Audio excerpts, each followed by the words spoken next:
This is Winnipeg Sports Talk Daily with Andrew Hustler Paterson and Michael Remis. What's going on, everyone? Hope you had a great weekend. What a sports weekend it was. Welcome to Winnipeg Sports Talk Daily, coming at you from the home of the 2025 President's Trophy winning Winnipeg Jets. The Jets finished the job on the weekend, first clinching the Central and the number one seed in the West. And then yesterday, as the final buzzer ticked down between the Columbus Blue Jackets and the Washington Capitals, the Jets officially finished the season as the number one team in the NHL as they move on to the playoffs to play one of the Minnesota Wild, the St. Louis Blues, or the Calgary Flames, who are still alive for that final wild card spot in the West. We'll talk with Mike McIntyre coming up in a bit, kind of dive into the scenarios around the potential playoff matchups for the Winnipeg Jets. And I think today and a little bit of tomorrow, we're going to spend some time just appreciating how special this regular season was before we've got a matchup to talk about in round one, which will get going at Canada Life Center at some point coming up this weekend. And listen, you know, I know that the Jets had a fun time pulling the receipts of everyone's predictions for the Central Division in the West. Hand up, I didn't have them being the number one team in the National Hockey League of the entire year.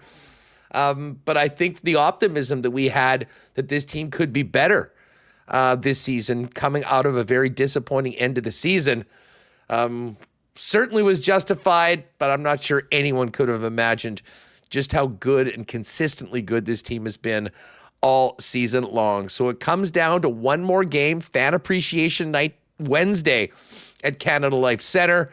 A bit of a victory lap on the year, probably seeing a couple young guys get a call up to get a little taste of the National Hockey League while some regulars rest. And then it is go time on the weekend as the Jets look to win the first of 16 games needed to become Stanley Cup champions. Kevin Sawyer is going to jump on as well. Really looking forward to having Kevin on, get his thoughts on the season overall, what he's seen from this team. And Kevin in particular, with the traveling with the club and the fashion that he does, some really unique insight. And I'd imagine he'll probably have some interesting details on, the win in Chicago on the weekend. And, of course, how the team is feeling now that the job is done and they're getting ready for the playoffs. So Kevin Sawyer coming up, Mike McIntyre, and later on in the program, towards the end, our pal Reid Fowler from ESPN is going to jump on. We've got to talk about Rory McIlroy in one of the most incredible roller coaster rides that you will see in sports, period. Finally puts the green jacket on yesterday at Augusta and becomes Masters champion and is now one of only 6 players in the history of the game to call themselves a Grand Slam champion. An emotional, incredible thrill ride for Rory. So we'll talk about that a little later on. But I don't think there's any surprise that the number one billing on this program until further notice is going to be the team that finished at the top of the NHL standings for the regular season, the Winnipeg Jets, as they go in to the playoffs beginning next weekend. Listen, just before we bring in Michael Remis, kind of get to the action on the weekend, a huge thanks to the sponsors that make WST happen each and every day. Of course, our partners over at Coolbet, our great people at Princess Auto, Prairie Toyota dealers, Aikens Lake, F Apparel, Manitoba Battery, Canadian Club, St. Vital Dental Center, Rollies Transfer, Royal Sports, Boston Pizza, Little Brown Jug, Breezy Bend, fansfirst.ca, and of course we'll get to a why not question of the day for Not Autocorp over at Waverly and McGillivray, as we dive into all things Jets now through 81 games. One more to go, and then the real tournament starts coming up on the weekend. Michael Remis, what is going on? How was the weekend? Yeah, it was awesome. What do you mean? Jets won the Central, won the President's Trophy. We had an epic finish there at the Masters. It said some nice weather. Got out for a bike ride. But, hey, reminder, there's a whiteout. A storm is coming today, Hustler, with the whiteout-like conditions. But fantastic weekend. It's got to be up there, right? Baseball's on, too. Playoff races. It's counting down, Huss. This is good. Good, feeling good. Didn't have much time for baseball on the weekend, to be honest. We had 2 Jet games, and we had a Masters tournament that, will go down in the annals of history as one of the more exciting events that has ever been played at Augusta National. And congratulations to Rory, all the Rory backers out there, the Rory fans for what happened. And as I say, we'll spend some time on that a little bit later on with Reid Fowler. Because it truly is the story in the sports world right now. But when we're here in Winnipeg, Manitoba, the story is the Winnipeg Jets, who did the job. Now, Remis, it was more about, as we've talked about for weeks, more about winning the Central Division, winning the West, getting the 1 seed, and avoiding that first-round matchup with the Colorado Avalanche. But they did it in pretty interesting fashion on Saturday night. I got to say, one of the more bizarre games that I can remember. Connor Hellebuck, with 2 plays in 10 seconds, way out of his net. The second one didn't go very well for Connor, and as he said, sort of spotted them one. But the Jets, to their credit, didn't fold. They battled back. They were up, then they were down again. What a game by Josh Morrissey, who tied the game late. And then we got to see a little nasty work from Cole Perfetti in the shootout, and the Jets get the 2 points. They knew that they were Central Division champs and number 1 in the West the minute that game went to overtime, but certainly nice to do it on a winning note against the Chicago Blackhawks, which, of course, made yesterday a bit of a victory lap for the team and fans, as players like Nikolai Ehlers, who was hurt in the Saturday game, but also Josh Morrissey and Adam Lowry didn't suit up for the game.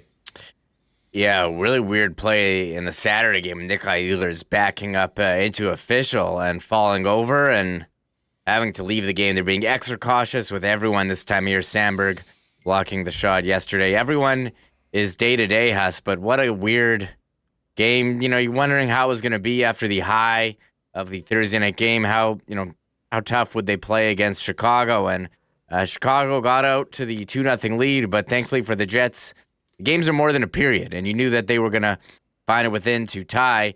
I didn't see Chicago with, who was it, Ryan Donato scoring his 31st of the year and then tying it, and then Frank Nazar, all alone in front, bearing it for the 4-3 lead. You're like, oh no, because the Jets didn't need to win that game Saturday, but you wanted to win. You wanted to be able to rest guys Sunday, especially on the second half of a back-to-back. And what an incredible play by Josh Morrissey, who really put the team on his back, scoring 2 goals on Saturday, including the game-tying goal with just under 4 minutes to go on a beautiful give-and-go from the D from Dylan DeMello, who found Josh Morrissey streaking and just placed it so perfectly in the top corner that it just pops out right away. And they went to overtime, but at that point, they had already clinched the Central for the first time in franchise history, for the first time in Winnipeg NHL history. The Jets are division winners, and what an accomplishment. Overtime saw nothing but a very, very exciting shootout where you thought Bedard scored a pretty nice shootout goal, and you're like, oh man, how are the Jets going to match this?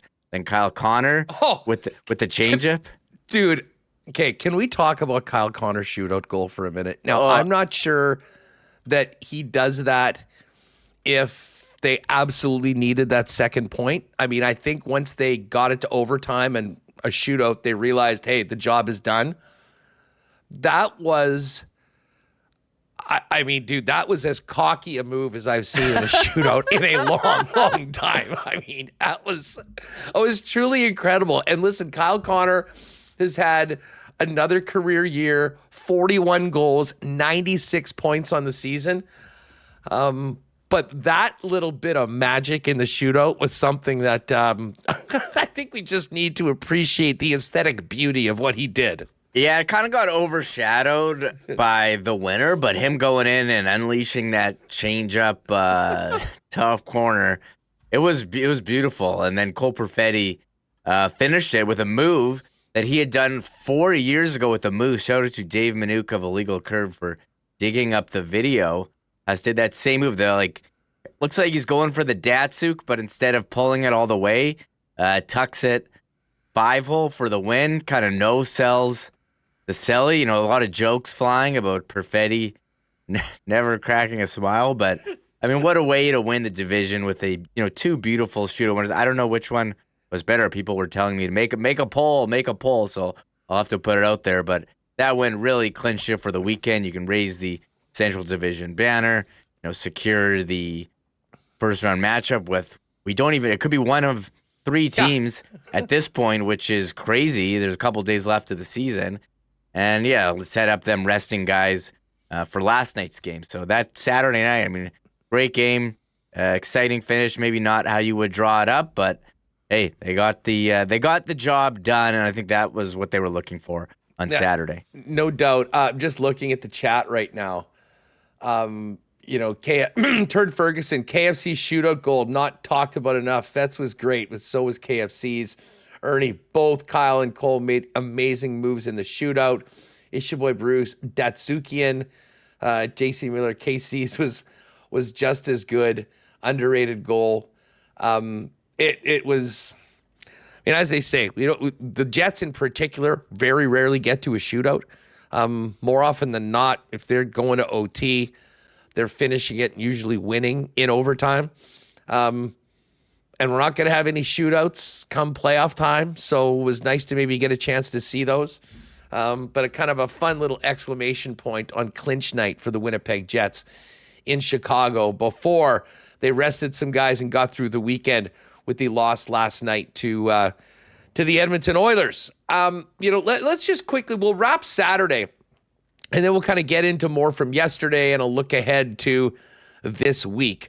Here's Scott Arniel from Chicago on the weekend on clinching the first ever division championship for the Winnipeg Jets, winners of the Central and number 1 in the East or West. Right? Yeah, I mean, it's taken us 80 games to get this division. It's been a grind, and I don't care how we got it. We got it. It just, like I said before, teams in our division don't go away as good as we've played it. So it's finally to get that over and done with. It's a relief. Even last place teams in your division that you're playing tonight don't go away, as we saw, right? Because a lead turns into a deficit. So how big is that play by Josh to activate there and obviously get the result you need? Yeah, obviously a terrible first in the sense of, the shorthanded and then the PK goal against. But, they're a good young team. They got lots of skill, and, we were sloppy at times. They converted on what they had to, but we just hung in there and just continued to grind and found a way to get that. First of all, grab the point, to get it into overtime, and then to finish it off in the shootout. All right, so very cognizant of what they needed to do to finish the job. They got it done, and the extra point in the shootout was a bit of a bonus. Listen, this is the best division in hockey. In all likelihood, there'll be 5 playoff teams from the Central. It took 80 games to lock it down. Here's Scott Arniel on just winning this very, very competitive division. Again, we got to check off a box, right? As we talked about training camp of eliminating 8 teams in the West. We did that earlier in the year, and then tonight finally to win the Central was a goal number 2. And those are big things, especially like what we talk about this Central Division. But as an organization, as a city, province, everybody's excited, and they should be, because we've got a hell of a hockey team, and we've done a lot of good things this year, and hopefully this lasts a couple more months. Right, so there's head coach Scott Arniel from Saturday night in Chicago after clinching the Central and the West. And Reid, I kind of like the way that it happened, with the Jets taking care of their business and, achieving their goal of winning the division and getting the number 1 seed.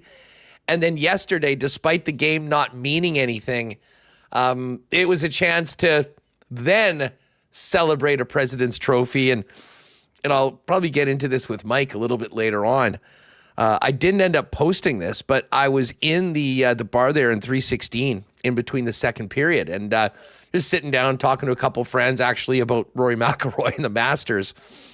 And a bunch of guys were next to us, big table of dudes. Then they were all looking at their phones and they were counting down the final seconds of the Columbus-Washington game. And as soon as that was over, they started cheering. More people started cheering. And then a big "Go Jets, Go" chant, throughout the bar into the concourse. And it was really neat to see, because I mean, there are some people that will say, the President's Trophy means nothing, whatever. It certainly meant a lot to Jet fans that were at that game last night. And I think we've already seen, like in response to our content on Winnipeg Sports Talk on the socials, people understand how much of a grind that 82-game season is. And this Winnipeg Jet team did something that no one expected and has never been done before in Winnipeg history. So, to win the division, that was the goal. To get the best playoff spot you can, that was the goal. They accomplished that.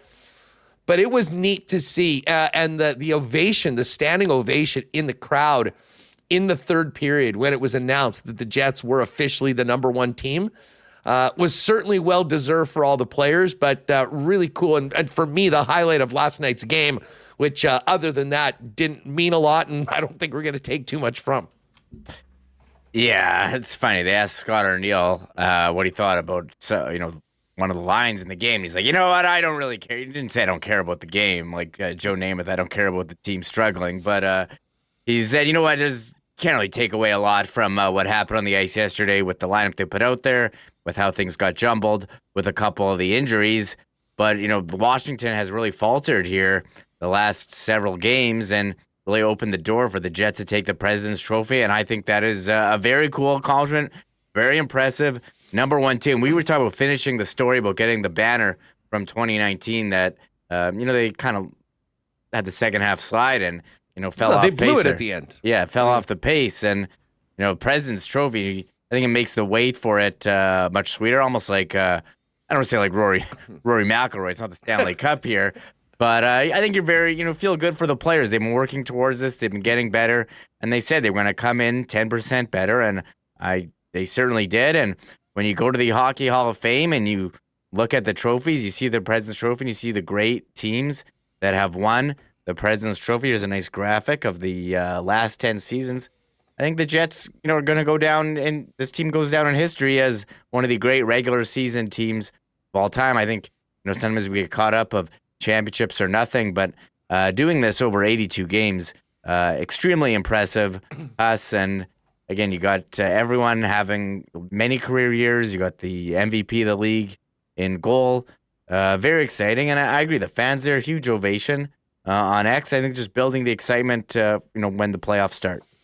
Yeah, well, listen, the next weekend down at Canada Life Center, whenever that game is going to be absolute insanity, not just in the rink, but at the street parties in and around downtown Winnipeg. And I think we're all looking forward to that. But, today is a great day just to look at what this team has accomplished so far this year before we start stressing about matchups and who the opponent is in game number one.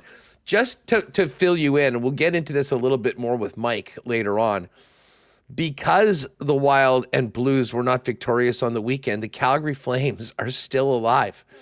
Now, both Minnesota and St. Louis have one more game. Those games will be tomorrow. St. Louis is playing the Utah HC, and Minnesota has the Ducks, I guess. Yes. Before they come to Winnipeg. So if either of those teams lose, the Calgary Flames can catch either of them with 2 wins. Calgary's playing a Vegas team that's already clinched, and then a Kings team that already knows who they're playing in the Edmonton Oilers. So it's not out of the question for Calgary to win both of those games, which would mean that the St. Louis Blues need to win their game in regulation to assure themselves of a spot in the playoffs tomorrow night. And the Minnesota Wild will just need a point in their game tomorrow to do it. And because of that, we don't know whether it'll be Minnesota or St. Louis or potentially Calgary. If it is Minnesota or St. Louis, we expect the series to potentially start on Saturday with a move of the BTO concert. Calgary's playing late on Friday on the West Coast, so Saturday, not a possibility if they do. Now, we should know tomorrow what's up with the Blues and Wild. If it does come down that the Calgary Flames win tonight and have that opportunity on Thursday, we could be waiting until Friday to know what the matchup is. But just back to Saturday for a minute. We didn't have Josh Morrissey or Adam Lowry in the lineup last night. Those two guys both getting a very, very well-earned night off after the job being finished, but they did speak afterwards. And here's a quick bit from Josh Morrissey on hitting the finish line and winning the Central Division and the 1 seed in the West. I think what it shows is that we've been consistent this year, consistently at the top of our game. Obviously, come game 83, what you did in regular season doesn't matter, but it does give us confidence that we know we're one of the top teams in the league, and it's the way we've done it this year. It hasn't just been, one line or a couple guys. We've done it, with our special teams, with our goaltending, of course. That might be the one position where you clearly single out a hard trophy type season from him, but I think for us it should just give us confidence heading into the playoffs. 2 goals on Saturday, including the tying goal that officially clinched the division for the Winnipeg Jets. What a year Josh Morrissey's had. Cannot wait to see what he's cooking up come playoff time. Of course, Adam Lowry, career high in goals for the season, leading the way on and off the ice. The captain spoke afterwards and was all smiles after his team won the Central and the West. I mean, it feels good, obviously. It's coming. The process tonight wasn't very good. We weren't thrilled with our game. I think maybe tomorrow you wake up and be in a better mood. It was nice we pulled that one out. I think, everyone kind of disappointed with our start. Obviously, we battled back and, we were able to get it, but, you get it to 3-2 in the third and give up a couple quick ones. So it wasn't a masterpiece, but it was nice to close it out and, kind of solidify home ice for, hopefully a long run. So, we haven't really accomplished anything yet. We're still focused on, the goal ahead, but, to kind of have a small reward for the work we've put in throughout the year, a nice little feather in our cap. There's the captain, Adam Lowry, after Saturday's game. And, he did mention home ice, and we know what home ice is going to be like for the Winnipeg Jets when they drop the puck ream. But it is even crazy. We've talked about the President's Trophy so much. I mean, against any opponent in the National Hockey League this year, if the Jets are in a 7-game series with them and it goes to a 7th game, that 7th game is going to be at Canada Life Center in the whiteout. Man, that's, incredible. And you think about the great teams that have won the President's Trophy. The last team to do it was the Canucks in 11-12. I mean, that was a team that went to the Stanley Cup final the year before. So I think it puts into perspective what a great season this has been. Again, you're looking at another possible Jennings Trophy as well for lowest goals against average. It's really been a dream because it seems like they haven't really lost ever. As we talked with Owen Newkirk, who covers Dallas, we think Dallas never loses, and they think, Winnipeg never loses. I mean, the win streak the record to start the season, the win streak after the Utah game. There have been so many great moments that when it's all said and done, we can look back on. I think it's fun to look back now, but I mean, a lot of it will be defined by playoff success and how far do they need to go, for you to feel like, hey, this was a great season. Obviously, getting bounced, I think, in the first round for the 3rd straight year would be a total disappointment. But I do think, can't overlook at what has been accomplished here to get there. They have earned the high expectations that come with being the number 1 team in the league. I mean, this isn't a team that just snuck into the 8th spot a couple years ago and ended up feeling like you got a puncher's chance against a really good Vegas team. And I mean, last year it was neck and neck with Colorado right down to the end where they ended up getting home ice. Obviously it didn't go their way, but with great performances come great expectations. And I would argue that the expectations, the hopes, haven't been as high as 2017-18, and maybe higher considering what they did over the course of now 81 games as the number one team in the NHL. We're going to chop it up with Kevin Sawyer coming up in just a minute. Before we bring in Kev, shout out to our great friends over at Rollies. Hopefully the Winnipeg Jets are going to be busy for the next couple of months. And they'll be waiting to move anything for the offseason. But if you have a move planned for you and your family, lean on our friends at Rollies. Family owned and operated for over 60 years. The most trusted name in the moving game in Manitoba to give you the white glove treatment onto your next destination. Check out their website at rollies.com. Click on request an estimate. Put in the promo code WST for a special discount. And then let them know when you're moving, where you're heading to, and what needs to be moved. And the friendly staff at Rollies will turn it around quick with a great quote and get you locked in for the white glove treatment that Rollies is famous for, now into their 7th decade. For all your moving needs, hit up our pals at Rollies, great supporters of Winnipeg Sports Talk, online today at rollies.com. Folks, if you have dental needs as we get into spring, maybe you need some spring cleaning for your mouth, head on down to St. Vital Dental Center, an amazing full-service dental clinic led by our pal Dr. Terry James and his amazing staff there that has been serving generations of Manitobans and has room for you. And they've certainly got room for you now with free parking conveniently right beside their beautiful new spot at 167 St. Anne's. Hit them up online at St. Vital Dental for all of their services. Get in touch and make an appointment today and pop down to St. Vital Dental and tell them the boys that WST sent you. And hey, a big shout out to Donnie and the gang at Manitoba Battery, who've been powering WST for years. As we move into spring and summer, maybe not as worried about the car and truck starting or getting from point A to point B. Now we can look ahead to getting boats out on the water, fishing season, ATVs, and more. And Manitoba Battery has batteries for everything at the best prices in town. That's right. You can shop local, save money, and get great customer service, including free delivery anywhere inside the city of Winnipeg with any purchase over $60. So for all of your battery needs, keep it local. Manitoba Battery, great supporters of WST. Pop by and see him, Logan Avenue, Dovercourt Drive, or check him out online at manitobabattery.com and order there. All right, let's talk some more Jets right now. Mike McIntyre coming up a little later on, but Kevin Sawyer of TSN joins us now. And Kev, great to have you back on the program, and congrats to you and Dan on another great season in the booth, bringing all the action to Jet fans, and what a season it was. What? It makes zero sense. Thanks, man. But look, it's the hardest thing to get used to pack up. Look at this place, by the way. It's all empty. And head home back to BC to become a fan and watch from a distance. It's kind of gut-wrenching, bittersweet, but, man, it's been fun. 60 games and 60 good games went by in a blink. You know, obviously everyone can't wait for the playoffs, but we don't know who the Jets are playing yet right now. So I figured today was just a great day to look back and appreciate this record-setting season for Winnipeg. And, I mean, listen, I think just about anyone would agree that a President's Trophy and being the number one team in the league was far beyond anyone's expectations. At what point this year did you realize that this team not only had the ability and the skill and the talent, but was doing something special with their ability to continue it and put them in the mix with the best teams in the NHL?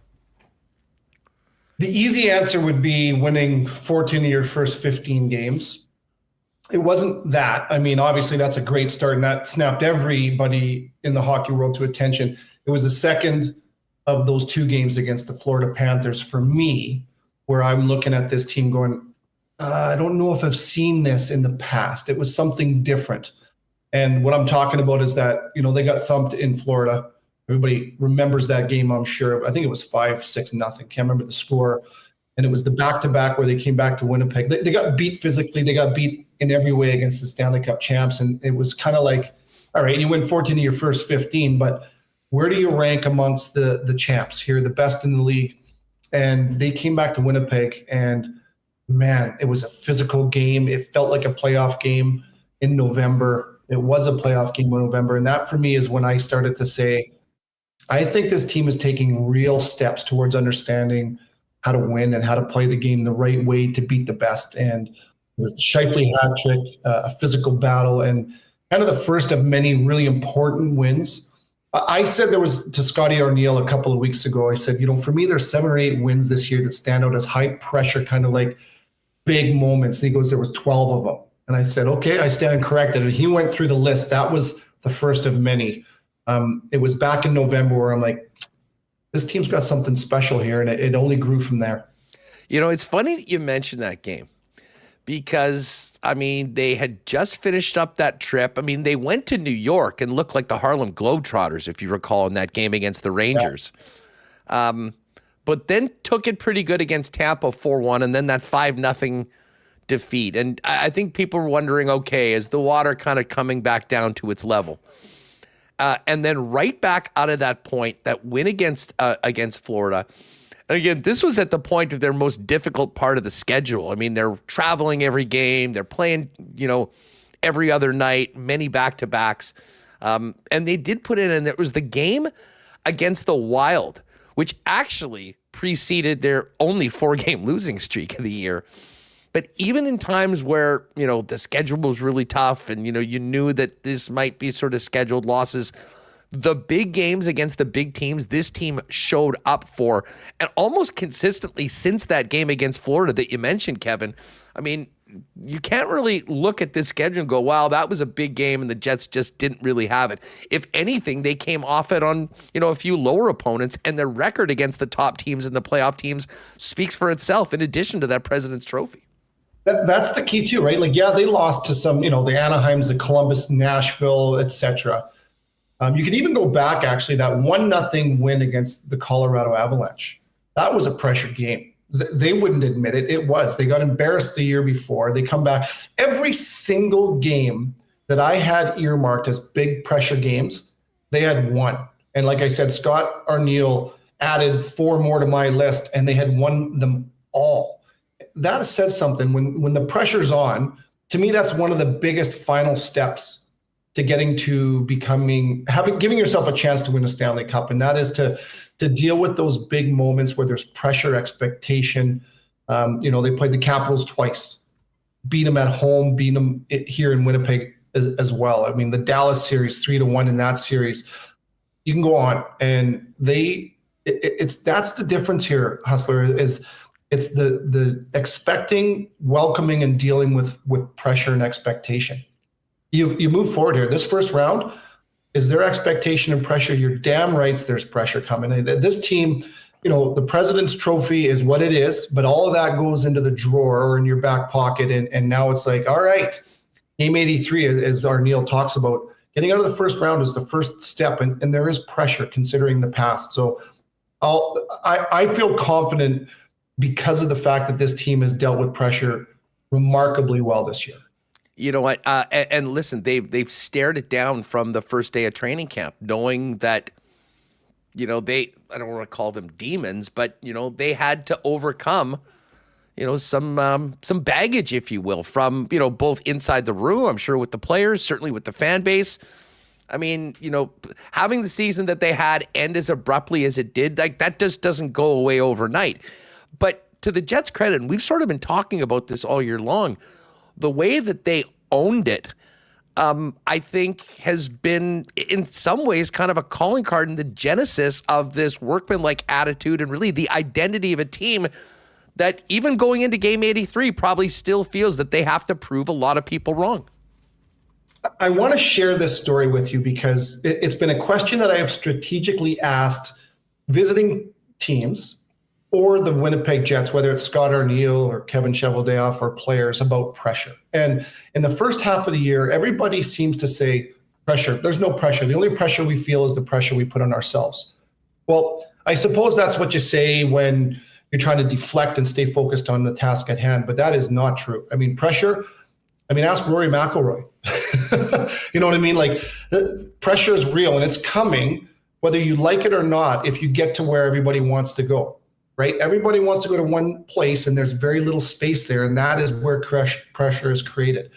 So I talked to Dylan Sandberg in Vegas the other day, and I sat down with him after pregame skate and I asked him about pressure. And I said, do you guys understand welcome pressure? It feels like it. I talked to him about what, like you and I are talking now, and he said, absolutely. He says, you could go back all the way, and I was so impressed with Sandberg with this. He says, you can go back to the year we missed the playoffs. We were a good team. That next year was packed full of pressure with expectation. That was no good. He said, personal pressure.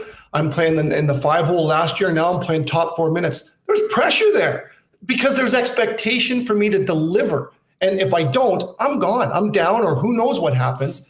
No different than playing against Dallas for for the Central Division, whatever it may be. He owned it, and he didn't get riled up. It was a matter of fact. And we shook hands and kind of exchanged a look after that conversation. And I thought, and said to him, I go, that to me is why this team is so good. That to me is why you're one of the most improved players on this group all year long, is because you don't run from it. You accept it. You don't panic. And you understand that we have to get comfortable in these situations. He has, they have. That's why they're the President's Trophy winning team. You know, Kev, I'm glad you brought up Rory. And I know you were probably busy right to start the game as the insanity of the missed putt on 18 and winning on the playoff happened yesterday. But I've spent a lot of time thinking of this throughout the year, but I think with McIlroy winning the Masters yesterday after the 11-year quest to complete the Grand Slam and just to win a major and so many close calls. Like if you think, I kind of think about McIlroy for comparing him to the Jets, you know, in 17, 18, even 19, that was like the young Rory where they were just so good and just so talented, like success was going to come to them. And obviously they did a lot of great things. But then you go through this period where more is expected of you and you don't come through. And then in particular for the Jets, the disappointment of the way that they lost in the playoffs the last couple years. I mean, that sort of thing can turn people or teams in two different directions. It can crush people. They can't get over it in some cases, or the failure can forge a level of resilience that can make a team or person capable of some very special things. Now, listen, Rory's 18 holes yesterday, I'm not sure is the best example of it because it was the craziest roller coaster of all time. But do you sort of get that feeling like they are a different team, and a lot of the losses, there has been some tough lessons learned. And I'll argue, at least to anyone that will listen, that this team is more prepared to be their best. There's no guarantees in the Stanley Cup playoffs that you're going to win. There's hot goalies. There's crazy things that can happen. But I am confident that we're not going to see a team like last year that was so far off what they did in the regular season. I really do think that if someone is going to be able to beat the Winnipeg Jets in a 7-game series this year, they're going to have to bring their best for a full 7 games, and it's not going to be easy. I think teams are terrified because of that. Listen, failure is a part of success. If you're talking, I have asked this question to many people that I have considered successful in their life. And that's not just with money or winning championships, but, but failure, it's easy to fail. It's how you deal with it. And for me, I think this year more than any, the Jets have gotten in front of that, and they've said they're not afraid to have the conversations about an embarrassing first round last year. They're not afraid of talking about missing the playoffs. And so if you fail and don't deal with it in a way to make you better, then you're just preparing to fail the next time. That is what I've seen. Scott Arniel, it almost became redundant with him saying after every win, after every period, we just reset, go do it again. But that part of that reset is looking at, okay, what did we like? How did we do it? How can we keep doing that and getting better? What didn't we like? Why? And how can we improve it? So it's about setbacks and steps forward, and you amalgamate those two to allow yourself to get better every day. I thought Rory McIlroy said something a while back about not chasing result, but chasing a feeling. And that feeling is when you know that you are doing the things that are tailor-made for you, in this case for the Winnipeg Jets, to make them the best version of themselves, playing the right way, defending, having the right gap in the neutral zone, making sure they give predictability to their goaltender, attacking the offensive zone the right way, chasing a feeling. That stood out for me. And I personally, watching this team regularly, I feel like I know when they're going to win 5 minutes. I know if they're going to win 5 minutes, 10 minutes into the game for the most part, because when they are on and they are feeling right, you can just feel the other team going, uh-oh, we're in trouble. I think because of that, they've got a chance. I can't imagine teams like, look at that St. Louis game, Huss, that they just wouldn't go away. They just will not take their foot off your throat. And I think they're now ready to do that for 60 minutes, 7 games in a row, if necessary, reload and do it again 3 more times. Yeah, listen, I'm with you. And I mean, not that I was on the fence or anything, but I mean, if you needed any more evidence that a team was ready to take that next step into the playoffs, it was last week. I mean, the Monday game against the St. Louis Blues was an absolute clinic. And then, Kev, I mean, you were there in Dallas. That was another performance against a top team in a high leverage game where the stakes were much larger than just another one of 82 games. And I'm not sure the team could have been much better considering what they were working with. It was the when you can tell when you're playing against the other team's the league's best teams. And Dallas, although they weren't getting the results and not at their best, they were ready for that game. They knew what was at stake in that game, and you could feel the spirit break just a little tiny bit every single shift. And the game was over, in my opinion, before the first period had ended. Just because, these coaches nowadays pre-scout, they know the other team's strengths. They know maybe some of the ways that you can expose them. In this Jets case, there's not very many ways when they play their game. And when other teams see them play, like I see that, like we see them as a group of 5, like that pack mentality. And it's going to be interesting to see the team, if there is one that can break them in this playoffs. If the Jets can find a way to rise to the occasion and be themselves without Nikolai Ehlers for who knows how long. It looks like Sandberg's going to be okay. But this is a team. I said on the broadcast last night, that kind of cliche, together everyone achieves more. You can't put your finger on one reason. It's because they are solid in every area, and they're ready to win. They're ready to win. I'll tell you what else is really exciting. I mean, listen, you got the best goalie in the world. That counts for a lot. You got some, elite players having career years, and Kyle Connor and Mark Scheifele, and certainly Josh Morrissey, Velarde when he's healthy. Ehlers has been brilliant. But as we all know, the teams that go to the top of the mountain in the NHL are not completely reliant on their top line or their goalie to steal games for them. I mean, it really is a top to bottom operation. The bottom 6 for the Jets to me right now seems so ready to do great things in the playoffs. The Adam Lowry line and their track record speaks for itself, and we all talk about playoff Lowry being engaged. You know that he'll be there. But, dude, I got to tell you, the emergence of Morgan Barron in the middle and what he's been doing for the last few weeks, well, just your thoughts. I mean, you've been seeing it up close. I mean, to me, he is added or able to show a dimension of his game that wasn't there very often on the wing, playing on that 4th line. And the confidence that he has to be a difference maker in games has been evident. And, if that can translate into the postseason, along with a guy like Brandon Tanev and potentially Alex Iafallo, if Gabe Velarde comes back to his old spot, I mean, those players playing at that level, like that is what championships teams have right now. And I got to tell you, I mean, Barron's last 3 weeks, or basically since the deadline where he moved over, to me is maybe one of the less talked about but most important things that the Jets have going in. Totally agree. This guy's not going back to the wing. He's not going back to the wing. I mean, whether he's a 4th line centerman or has to fill in, this guy has proven to, I think, a lot of people that he's capable of a lot. And I think that we're just starting to scratch the surface. That everybody talks about the 3rd line being the best 3rd line in the NHL.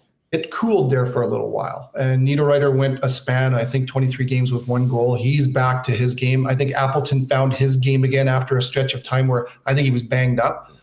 This 4th line, it's for real. You add Tanev. When he came in, I thought, wow, it's just a matter of time before he's going to be on the 3rd line without him.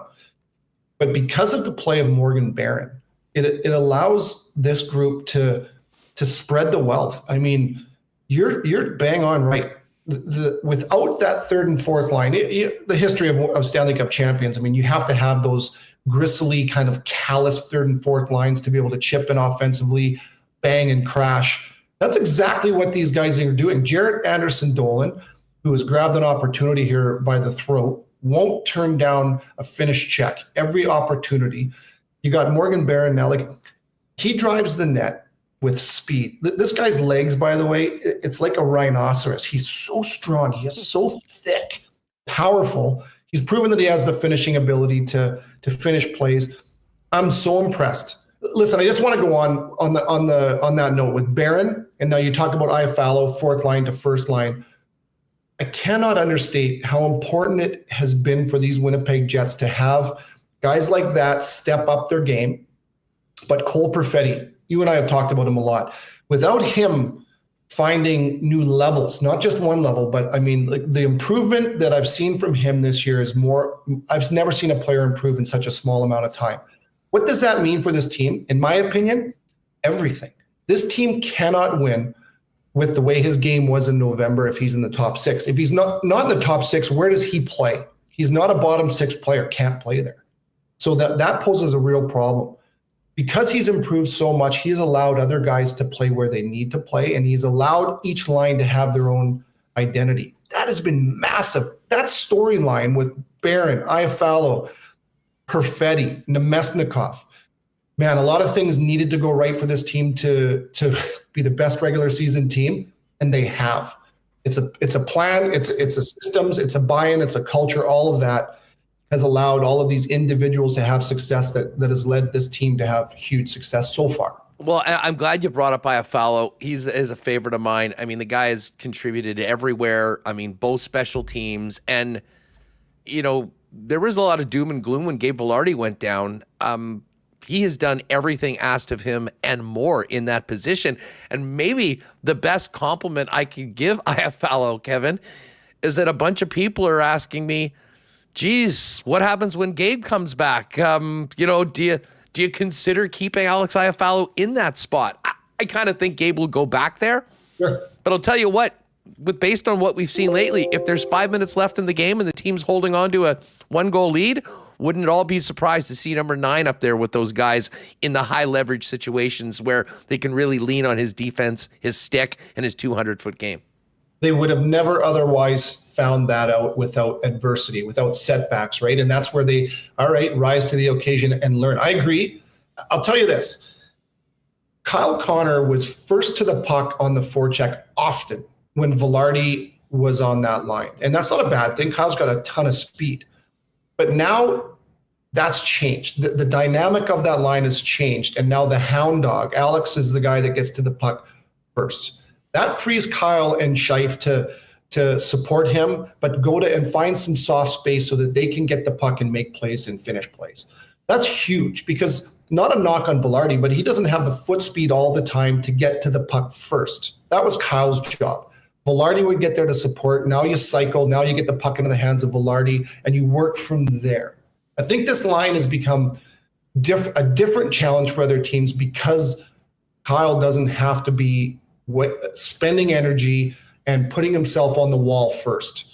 He puts himself now in a support role on entry, and that's something to pay attention to, and that is a huge plus for that top line. Iafallo, I've said it before, I mean, he learned so much with Kopitar in LA, and this guy doesn't care. He doesn't care where he's playing. Nothing rattles him. That's why you're seeing him make these plays, and he holds on to pucks at the right times. He doesn't get rattled. Just another day in the NHL for him. Kevin Sawyer with us here on Winnipeg Sports Talk, looking back at an incredible President's Trophy winning season and looking ahead to the playoffs. It's sort of weird that, you know, they got one more victory lap tomorrow for Fan Appreciation Day when everyone can, you know, probably see a couple guys make debuts or get a call up and, you know, eat a bunch of free hot dogs. But it's going to start on the weekend, and we don't know whether it's going to be St. Louis, whether it's going to be the Minnesota Wild, or those pesky Flames that just refuse to lay down. Any thoughts on a matchup that is the most difficult for Winnipeg? I mean, they should have confidence based on their season against anybody. But I'm just interested in your thoughts on, the different matchups, and if you think one might be maybe a little bit more challenging for Winnipeg. For sure, St. Louis. That's the team that if they could choose, I think they would choose the Wild. I don't think the Wild can defend the Jets' game plan for for 4 wins. I just don't believe that's there. I think there's a built-in rivalry there. I think that the travel is complementary. You look back to what the Wild series did for the Jets back in 2018 to get them off to the Western Conference Final. I believe that the Winnipeg Jets can beat any of those 3 teams and will in the first round. But the St. Louis Blues, without a doubt in my mind, are the team that the Jets don't want to have to see because of that 3-1 win. It took everything and everybody for every minute of that game to get that win. And when St. Louis is at their best and they had that 12-game winning streak, it was a lot because of the fact that they are a team that has bought into Jim Montgomery's plan, his style, and they're a disciplined group as well that won't go away easy. Not to say that Minnesota or Calgary would, but they haven't proven to the league that they can string games together with a certain style that consistently. To me, it's the St. Louis Blues that the Jets don't want to see in the first round. I was thinking that before last Monday, and then I left that game going, well, I'll tell you what, considering the stakes for that game, they'd won 12 in a row, and what the Jets did, I think they should be they should feel confident, but again, they know that feeling confident counts for not much. You got to go out and get it done. And Calgary's fascinating to me. Honestly, I got so much respect for that team with what they've done this year. Everyone thought that this would be a lottery team, and they have just simply refused to go away, Kevin. And it does create a pretty interesting scenario in that Vegas and LA they're getting ready for the weekend. Neither of those teams have anything to play for. Calgary's got them in these next 2 games, and Minnesota and St. Louis did not take care of business on the weekend, and it's not out of the question this could come down to Thursday night late on the West Coast. The one thing I would say is when a team is playing with house money and they've overachieved, all due respect, and they're coming in where no matter where we go from here, this has been a successful season. With that comes freedom. And we talked about pressure and teams that are expected to win and planning to go deep versus a team that's now, hey, what do we got to lose? So there's a effortlessness or a freedom of play. And those teams can be very scary as well. And you look at some of the weaker teams this year that the Jets have played in the regular season. I think we've seen some of that where they're like, well, let's let her all hang out here against the best team in the NHL. And the Jets have had problems with those teams because I won't say reckless, but maybe free of consequence where, let's make this play. And if it doesn't work out, it's not like we're losing out on a playoff spot tonight. And that's kind of the mentality I think that Calgary would probably go in. I got to tell you, Ryan Husk and I grew up together. We've played together. There's a good man. And that guy, it doesn't surprise me at all to see the Calgary Flames buy in because he's an unbelievable father. He's the father of 3, 2 daughters and a son. His wife, Denise, is an amazing support to him. And I'm on the outside looking in on that team, but I see a lot of Ryan Huska, the family man, in that group. They have a lot of belief. Kev, great stuff as always. Now, I just have to ask you on the way out, no more TSN games. Are we going to maybe get you out of the press box into the upper bowl, throwing the whites on and and it really being the place that you want to be for the playoffs, and that's in the stands at Canada Life Center? What are you going to be up to now? Well, I'm going to head home. Dan Robertson and I are going to be going over to Denmark, and we'll be calling the Men's Worlds on TSN. So that'll be a first for me. I'll miss the Memorial Cup.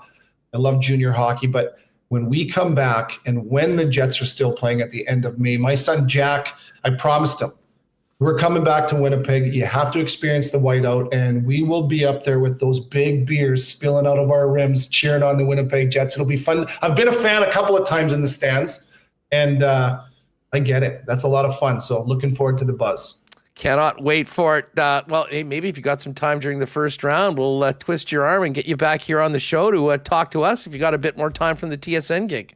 I have that now in recording, so I'm going to hold you to that. Call anytime. Listen, let's do it. Cannot wait. Congratulations on a great year. There was way too many compliments and too much love for you in the chat to go through each and every one of them, but I can tell you it has been nonstop. You and Dan just killed it all year long, and I will tell you, from most fans, it is very disappointing that we won't be able to get the television games with you guys on, but another great job, and well, probably a pretty fun one this year considering what this team was able to do. It didn't suck, I'll tell you that. Honestly, it sounds like a cliche, but it's an honor, a privilege. I played in the league, wasn't very good at it. I've been now 8 years as a broadcaster, and Huss, I still get the tingles and kind of laugh to myself that they let me in for free. I mean, being a part of the NHL is a special thing, and been nice to have a front row seat to it. We'll miss it, but we get to be a fan now. We'll be watching all the way through. Beauty. We will talk to you very soon. Enjoy the last couple days of the regular season, and stay in touch. Thanks, buddy. Appreciate everything you guys do. Thanks so much. There's Kevin Sawyer. Jets on TSN. Sucks. No more Dan and Kevin for the games this year, but man, I'd like to know what their record was, of the TSN games this year. I mean, the Jets had, such a great season. The winning percentage of the fellas was right up there as well. Listen, Mike McIntyre is going to join us a little later on, but in just a minute, special guest coming in, a WST favorite, to talk about Rory McIlroy's Masters win. Just before we do that, don't forget, everyone, Whiteout Mania is on right now and is brought to you by Princess Auto as we get ready for the playoffs next week. You're encouraged to do videos, whether it be hype songs, recipes, the way you've decorated your house for the playoffs. Get it all in there. There's going to be some great prizes. And tomorrow, the Whiteout Mania lawn signs are available free at your local Princess Auto. One per person, no purchase necessary. So if you want to throw that in the yard sign or in the window, get down to Princess Auto tomorrow and show your whiteout best to win playoff tickets as well. Details on that at the Winnipeg Jets site. Of course, Princess Auto, Panet Road, Portage Avenue West, Brandon as well. Proud sponsors of WST and Whiteout Mania and your Winnipeg Jets. Big shout out to the fellas at Aikens Lake. Hopefully we won't be fishing for a couple months because the Jets are going to be cruising in the playoffs. But this summer, with many of you thinking about maybe a new summer holiday that keeps you a little closer to home, world-class fly-in fishing. You can be on the water in less than 2 hours from the city of Winnipeg. And as incredible as the world-class fishing is, the world-class hospitality from the Aikens team and the Turen family, even better. Find out more online on the 2025 season at aikenslake.com, and make sure to check out Aikens on your social media feeds at Aikens Lake. Just before we bring in Reid, we got wedding season, we got grads coming up, F Apparel's ready to go. Your best spot for men's custom clothing in town, custom suits, shirts, chinos, golf pants, and more. And if you've got a grad in the family, new suit for grad, they'll pop in a free custom shirt and tie. And of course, they've got a great deal for wedding parties as we get ready for wedding season. Pop down and see them, 190 Smith Street downtown. Online, book an appointment. More information on their promos available. That's EPH apparel.com. All right, taking a quick break from the Jets to get to the biggest story in sports yesterday, and that is Rory McIlroy winning the green jacket in an all-time roller coaster that had literally everything. So great to welcome back our pal from ESPN and PGA Tour Live, Reid Fowler, to do it. Reid, what is up, man? It's great to have you on the show. Thanks for doing this. This is great. I mean, when you get someone like Rory McIlroy winning and everything culminating into Sunday in 19 holes, it is tough to beat, right? It's why we watch sports. I'm sure everyone has already heard every soliloquy from every announcer and every sports talk radio, anything, right? That this was one of the best sporting events to experience. And so I'm glad I got to experience it along with everyone else. No, listen, the victory far transcends the sport of golf, as I think does Rory McIlroy. But in golf terms, you've covered this game for a long time. Where does this stand out as the, in Masters history? I mean, there's been some incredible champions, some incredible tournaments. I would imagine this one and the drama yesterday is right up there. Well, the drama is unparalleled because you got everything. You got Rory's entire career in 19 holes. You got the absolute ups of hitting shots that you can't even fathom, to also hitting shots on the other side, right, where you can't even fathom, like the one on 13 where he drops it in the water, hitting it probably 40 yards offline, right? If we're being honest, probably 30 yards offline. So you really talk about the entertainment value. If you're just a casual fan, you got everything, right? You had drama, you had Bryson versus Rory. And this is the one thing too that I hope doesn't get lost in Rory's win, because that's amazing, is that for a sport to really be in that upper echelon, really the core four, you need rivalries. You need really, really, really substantial rivalries. And it looks like we have one. Tiger and Phil was okay, but Tiger was just above and beyond Phil in terms of majors.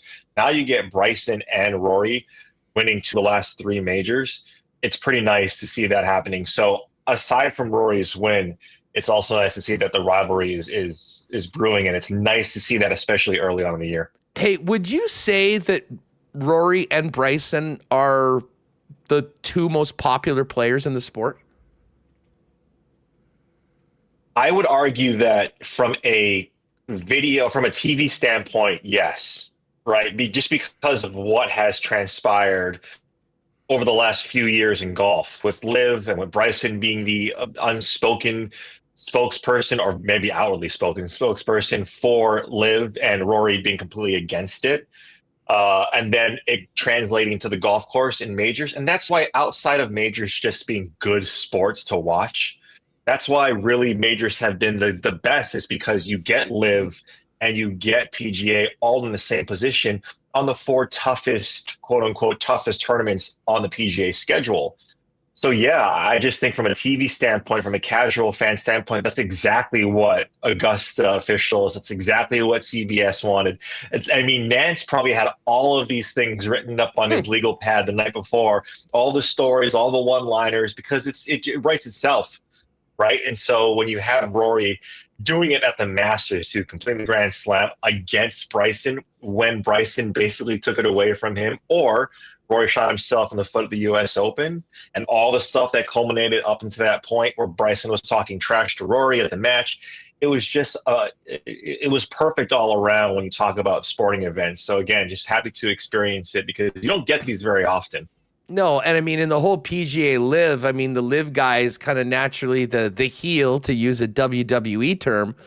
Right. But Bryson's done such a 180 with his public image over the last few years that, there would have been a lot of love for whoever was going to win it. The only thing we really missed was Bryson legitimately being there on the back 9, or the second 9. Sorry, Augusta National.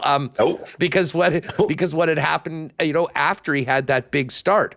But for Rory to be where he was, making the turn to birdie 10 after the ghosts of 2011, and then just to put it in reverse, basically, I don't know. I can't imagine the nerves and what it takes to putt in a major championship, never mind on those Masters greens.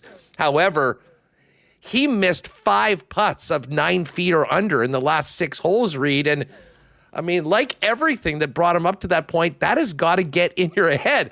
Thank God his iron play is so damn good that he was putting it so close in at the end that even him on that day wasn't going to miss. Right. And this is what I told my brother, too, when we were talking on Saturday. I'm like, 12 is going to win this. 11 is going to be the score that's going to be posted, and 12 is going to win this. And this is at the point where Rory was, I believe, at 12 on Saturday, and the reason why I mentioned that is, A, to toot my own horn. Yes, very much so, Huss. But also, B, is that this tournament doesn't start until the second 9 on Sunday. Because what you see and how and why the course has stood through the test of time, outside of the history of it, outside of not having your phones there on the grounds, so being fully present to the beautiful architecture, to just the lush views that we all get, and we know that spring is really around the corner and golf season is about to pick up in a lot of parts of the world that have been under ice for a long time. Outside of all of that is that you get the drama of the back 9, and it's exactly what we got. You didn't see it on 12, which we've seen past when Tiger won in 2019, when both was at Finau and Molinari both, basically faltered in front of Tiger's feet, and Tiger again did what he did. We don't get that very often, right? And that's why the allure and the cinema that is Augusta National on the second 9 is something that also needs to be considered, is that is why we watch, and that's why everyone tunes in on a Sunday. And if you weren't tuning in, you missed history in the making. Outside of the career Grand Slam, you saw a human being going through the full human experience of, I got this, I don't have this, I got this again, I don't have it, to then I have it, and now all of a sudden my dreams came true, right? It's the human experience in basically 2 hours. You know what? I mean, I'll use another wrestling analogy in some ways. I mean, it sort of is the story. Like, the winning was great, but the win is so much greater and more important because of the buildup and the failures and the near misses that has really haunted this guy for a decade, despite being arguably the greatest player of this generation post-Tiger. And it all came out at the end. I mean, the cathartic nature of his celebration afterwards. And this is what makes Rory so popular. He's so authentic. I mean, so many players, athletes in general, not just golfers, they're coached, they know what they can do, they say a bunch of things. I mean, Rory is the straightest of straight shooters. And that reaction yesterday after winning was 11, 14 years in the making.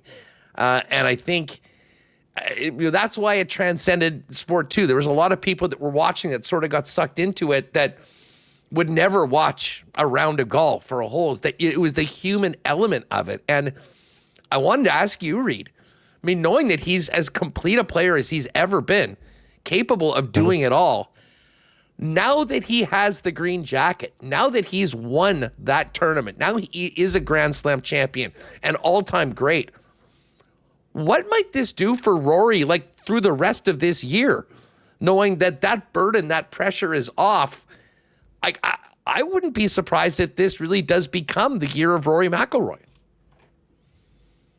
Yeah, there's a couple of thoughts I have. I've gone to does he allow himself the next, month to just really feel this moment and not really worried about golf? We already knew and already know that Rory doesn't play a lot of tournaments, right? He just doesn't. He has his schedule, and it revolved around Augusta National, right? So we didn't necessarily worry about Rory in the other events.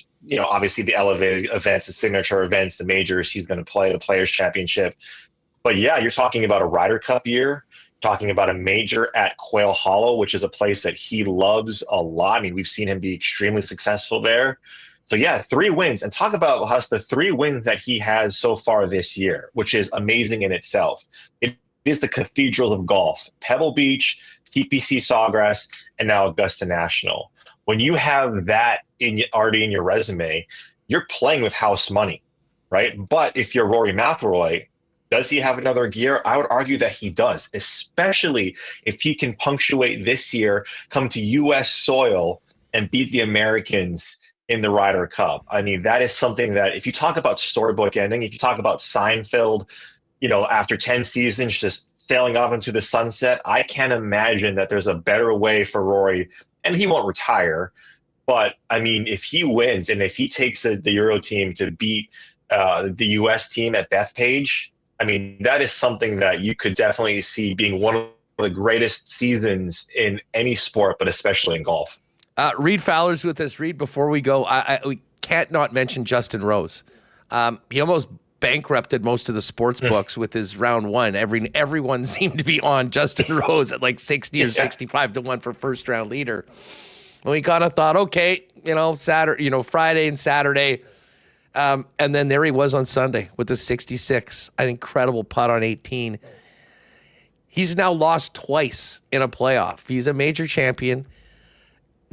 Is Justin Rose now the new guy at the Masters that we'll be talking about finishing the story? Can he finally get that green jacket? Or is he old enough that it's maybe not realistic that he does it, albeit was right there and could absolutely have won that green jacket yesterday?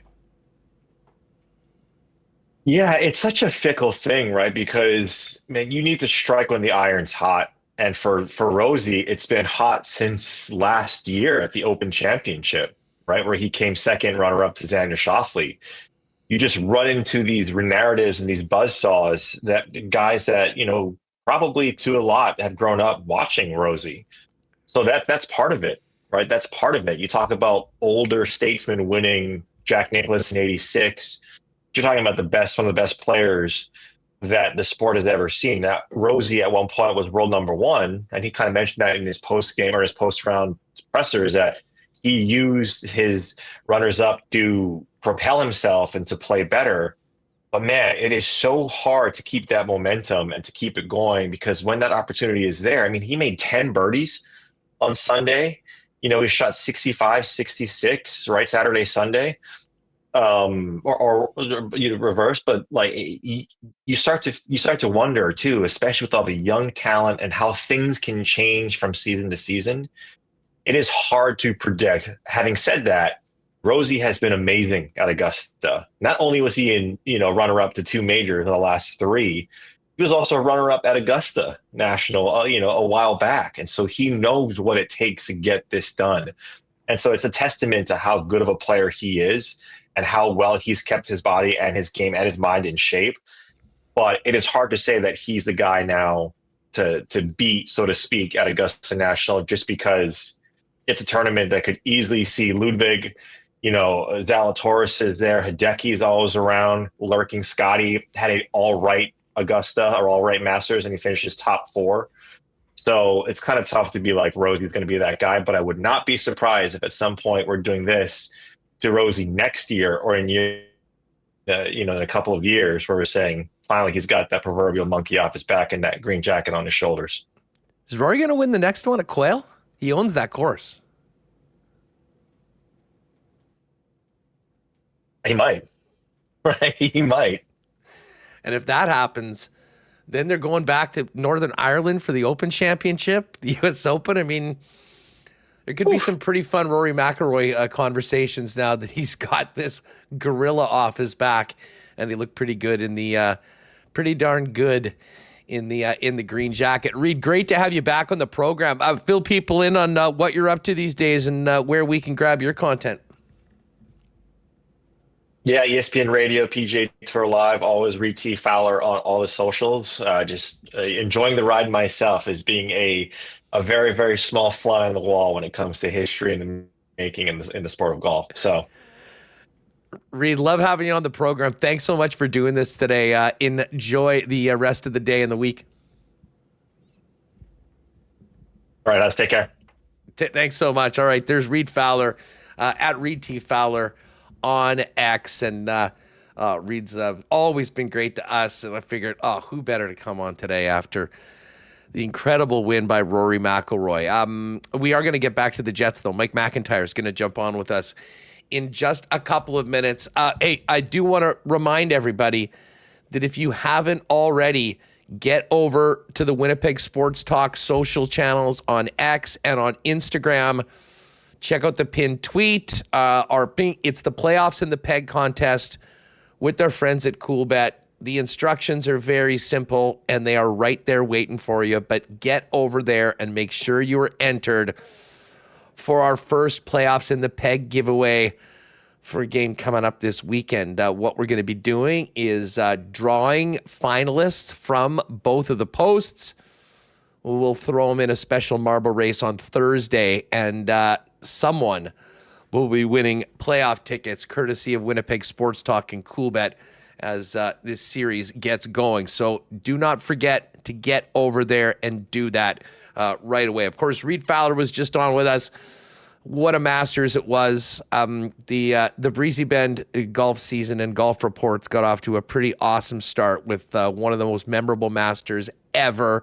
And of course, we're going to be swinging it at Breezy in a couple weeks. And we'll be looking forward to getting down there for the Manitoba Open, which is hosted by Breezy Bend this year. If you're looking for a long-term home for you and your family at one of Winnipeg's top private courses, talk to our pal Corey Johnson at the clubhouse about the waiting list for upcoming season, as well as everything going on at Breezy as we get ready for the Manitoba Open. BreezyBend.ca for more information on Breezy Bend. And hey, a big cheers to Canadian Club. I know there was a lot of toasting going on amongst Jet fans this weekend, and of course Rory McIlroy fans as well. But when you're looking for something to cheers and you're thinking Canadian, make it the best in Canadian whiskey. Canadian Club, the original since 1848, available at your local Manitoba liquor marts alongside Canadian Club 100% Rye and Canadian Club Classic.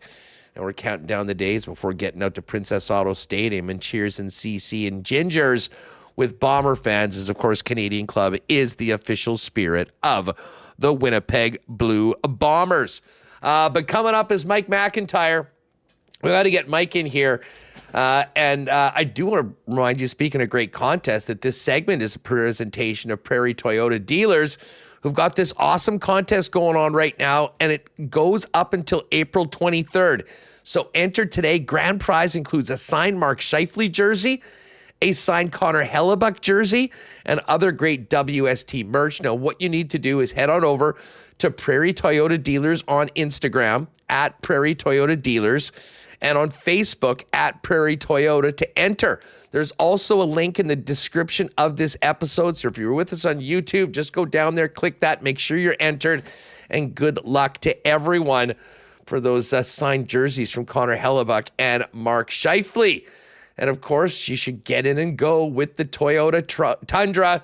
Take the road less traveled in comfort, room for teammates, friends, and gear, and backed by the peace of mind knowing it's a Toyota.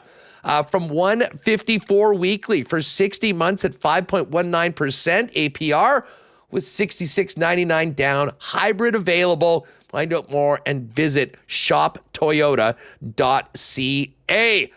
Let's get to Mike and more Jets talk on WST. Mike, what's going on? Back from the Windy City and back in the Winter City. There's a little bit of snow outside today. I guess it's hockey weather. The whiteout is coming to Winnipeg, Mike. Came a few days early. I don't imagine citizens are all that happy to see some snow this time of year, but there's nothing that can dampen the mood, I imagine, of Winnipeggers these days. A little white stuff on the ground. Who cares? Because the Jets are the Jets put a lot of letters beside their name. So it started with what, an X for the playoff spot, Y for the division title, Z for the conference title, and then what, a P? I think they use a P, right, for the president? ESPN just has a star, which meant they won it all. They're the division, top in the division, top in the West, and tops in the league. It really is amazing. I mean, when you think about this season overall, and listen, we're going to be all focused in on the playoffs beginning on the weekend. There's the P. But today, the NHL uses the P. Okay. Sure. But this is a great day to just quickly look back and appreciate 81, soon to be 82 games where they were better than any other team in the NHL. And I was at the game last night. And, the President's Trophy comes with a bit of some baggage, if you will. You know what I'm saying? And I wasn't too sure how much people would be into it. There are some people going, oh, it's a curse. You don't win the cup, which, by the way, is fake news. However, I was in the concourse yesterday in between the second and third period, and there were a whole bunch of people that were following that Columbus game, and there was an audible cheer throughout the concourse when the game ended, and then Go Jets Go chant starting. And the team should be incredibly proud of themselves for what they've accomplished so far. I can tell you, it really did resonate amongst the fans, at least the ones that I was around last night. And people are fired up about it, and they should be. Well, they should be. You know who else was watching that score during the second intermission? All the Jets coaches and players. They were aware of it too, which tells you, I mean, if anybody was saying, no, we're not focused on that. No, they were focused on that. Yes, they obviously didn't dress their full lineup last night. So they weren't going to prioritize, I guess, not resting some guys over going all out to get it. But they just needed 1 point. So whether it came last night or Wednesday, I think that was something that meant something to them, and they've never done it before. It's quite an accomplishment. As I was looking last night at just kind of the stats of it, There's only been, this is now 38 years that they've been handing out a President's Trophy. So in those 38 years, the Jets are now the 19th different team to win a President's Trophy. So there's 13 other teams in the league right now, including some pretty good ones, that have never done what the Jets just accomplished this year. And as for that curse, I don't know where that started. I suppose recency bias might have something to do with it, because it's true the President's Trophy winner over the last 11 years has not won the cup, but that's actually an anomaly. The President's Trophy winner, 8 out of the first 26 years they awarded a President's Trophy, almost 1/3 of the time, won the Stanley Cup. And even if you take the numbers today, 8 Stanley Cup winners out of 37 President's Trophy winners, that's still the most out of any slot. So the fact is, if you finish first in the league, you statistically have the best chance of winning the Stanley Cup compared to any other slot. By the way, you know what the second best spot to finish? It's not second. Fourth? Correct.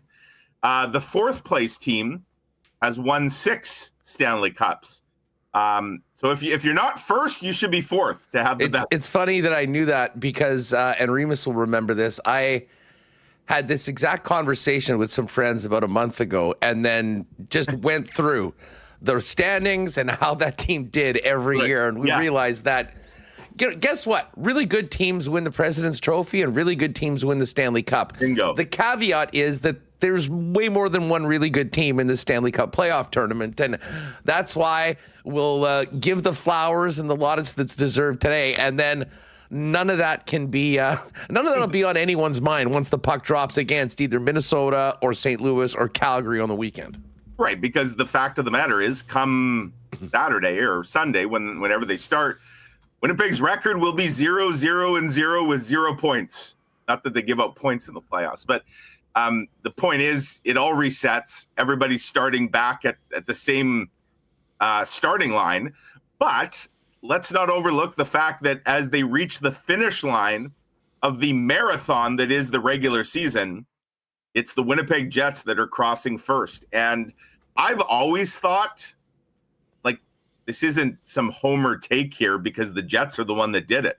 I've always thought the regular season champion is an incredible accomplishment, because look, you can't fraud your way to number one over 82 games. You can't luck your way into that.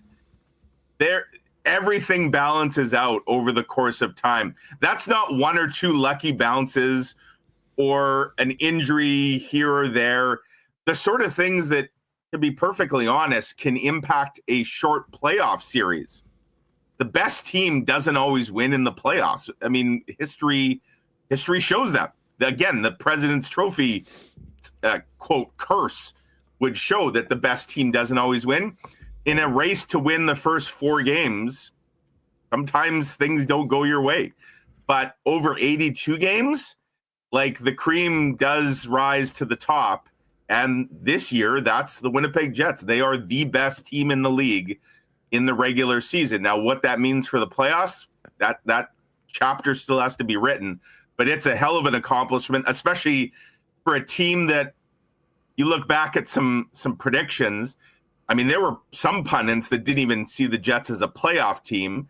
There were others who thought, at best they'd be fighting for a wild card spot. And I don't know really of anybody. And I see the Jets Twitter account the other day, they kept the receipts of, I think it was Sportsnet and ESPN expert picks, and nobody picked the Jets to win their division, let alone the conference, let alone the league. Hey, if you want a good laugh, if you still have the opening game of the season on your PVR, maybe you kept it because the Jets lit up the Oilers 6-0. Yeah, just go back and check out the panel and how much they disregard this hockey team of even being a playoff team. Yeah. And what was hilarious about that is all those hot takes were in the first intermission. And then in the second intermission, the score was even more in favor to the Jets. And you already saw some, maybe I should walk this take back. It didn't happen, but there was another 80 games for people to walk their bad takes about the Jets back, and here they are. You were on the road on Saturday, and listen, I will say this: the President's Trophy was nice. The real goal, of course, was to win the Central Division, which meant you were going to win the West and probably the President's Trophy, and that happened on Saturday night. Now, the President's wasn't official until yesterday during the game when Washington lost. But take us to Chicago on Saturday night. I mean, that was the night where I think they really felt like they clinched what they were going for. Yeah. It was a pretty wild game, first of all. But give us the game, and then, of course, aftermath of what the vibe was like around the fellas.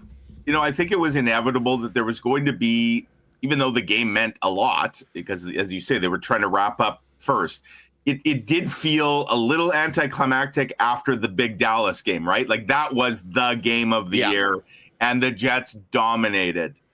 And even though they technically hadn't wrapped up first, it felt like they had. So it was interesting to see Winnipeg's approach to Saturday. And I honestly think this, in a way, probably cost them a little bit in terms of how that game looked. They canceled practice Friday. That was expected. After that big win against Dallas, the boys deserved a day off in Chicago. I think they had like a team dinner and I'm sure they celebrated, right? Because that was a big win.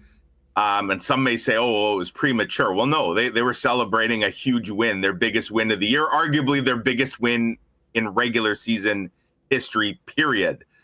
And then they didn't have a morning skate on Saturday, which was a little unusual, especially after not practicing the day before. But the thinking there was it was an early start, 6 o'clock. They would have had to take the late slot on the skate because the Blackhawks were skating at the game rink. And I don't think, and where the Jets were staying in Chicago is a bit of a hike from where the rink is. I think the thinking was we're not going to haul everyone down for a late morning skate ahead of what are, 2 games and travel back to back. But I do think that played in. Scott Arneal, when I asked him about it, kind of agreed that it probably factored in. They were sloppy. That was not the same performance against Dallas. I also think the opponent has something to do with it. And people may say, well, that's crazy. They just dominated one of the best teams in the league. Why would playing one of the worst? Well, the fact is, this time of year, when you're playing a team like Chicago that's already into next year territory, they got a bunch of kids in the lineup. They're playing fast and loose. And I think the Jets, in a way, they fell into that trap a little bit. And they were sloppy and made some uncharacteristic mistakes. I mean, heck, Connor Hellebuck made a whopper of a mistake right off the hop to kind of set the tone. So, but credit to the Jets. They battled back from down 2-0. They battled back when it was 4-3. To get the most important thing they needed that night, which was 1 point. And then, they pull it off in the shootout, which was very anticlimactic at that point. I mean, the whole overtime was once they had the point. And it turns out it was moot anyways because Dallas lost, around the same time. So even if the Jets hadn't rallied to get that point, they were still going to win the division. So it was a bit of an odd weekend. Like even last night's game felt like a preseason game being held in early April with the lineups. And again, yes, I know the President's Trophy was at stake. I don't think that was something, though, that the Jets, they weren't going all in for that. So it was a bit of the on the ice stuff this weekend, Chicago, Edmonton. I would not put really any stock into what that looked like because of the circumstances. I would put a lot of stock into what it looked like in Dallas on Thursday. And that is the Winnipeg Jets team that just won the President's Trophy and should be a force once the playoffs start on the weekend. Yeah, I mean, listen, when we're leaning on big games, talking about the upcoming playoffs and what the team can really, build off of, it's the Capitals game, it's the last couple games against Dallas, it's the St. Louis game. Yeah. Probably won't be talking about that Saturday night in Chicago. Although, credit where credit is due. I mean, when you have a first period go the way that it did for the Winnipeg Jets, I mean, a lot of teams would say, okay, whatever, we're in a great spot. We know what the situation is. But to their credit, they did want to finish doing it with the victory, and they battled back to do it. I'll tell you what, it did give us one of the filthier shootout moves of the year with Mr. Perfetti finishing it off as well. It did. I believe that was Cole Perfetti's first NHL shootout attempt, and Scott Arniel wasn't aware of that. But when I Put asked him on the list, Arnie. Well, when I asked him about it, I said, like, does that earn him another one? And he said, absolutely. He was impressed with. Now the Jets have not had many shootouts this year, like one of the lowest number, if not the lowest number in the league. So he's been hiding that, I guess, or using that in practice. I will say kind of a moot point considering what's to come on the weekend, and that does not include any shootouts. No, I mean, I guess if he gets a breakaway and he wants to try that move, go ahead for sure. So yeah, it was, it was a memorable, I would say, historic weekend for the Jets organization to lock up the division for the first time, the conference for the first time, the President's Trophy. The only thing that potentially spoiled it, Huss, is seeing Nikolai Ehlers go down Saturday and Dylan Samberg go down yesterday. There's a lot of collective holding of one's breath, I imagine, in Jets Nation these days because of seeing those two players join a guy like Gabe Vilardi, who's already on the sidelines. Yeah, I mean, the Samberg play last night, I said to my friends that I was at the game with, the one thing that's giving me hope is that it was so loud of a shot, like you could hear it viscerally in the upper bowl, that you'd think it had to hit something that was protective for it to make that sort of a noise, as opposed to the thud of, just coming into a thing. Penny and I, like, we were watching, we must have watched it 30 times in super slow-mo after the fact. We were watching the replay because we originally thought in real time it hit him in the foot, which would have been disastrous. Like, you see, if that hit him in the foot, the way he went down, the way he was in pain, he's already broken his foot once this year. Yeah. Like, that immediately went, oh no. But the replay showed, and it took a lot of viewings to kind of determine this, it did not hit him in the foot. It hit him in the knee. And I think that loud noise you heard, Huss, would have been like his shin protection. Like that's the puck hitting the plastic protector.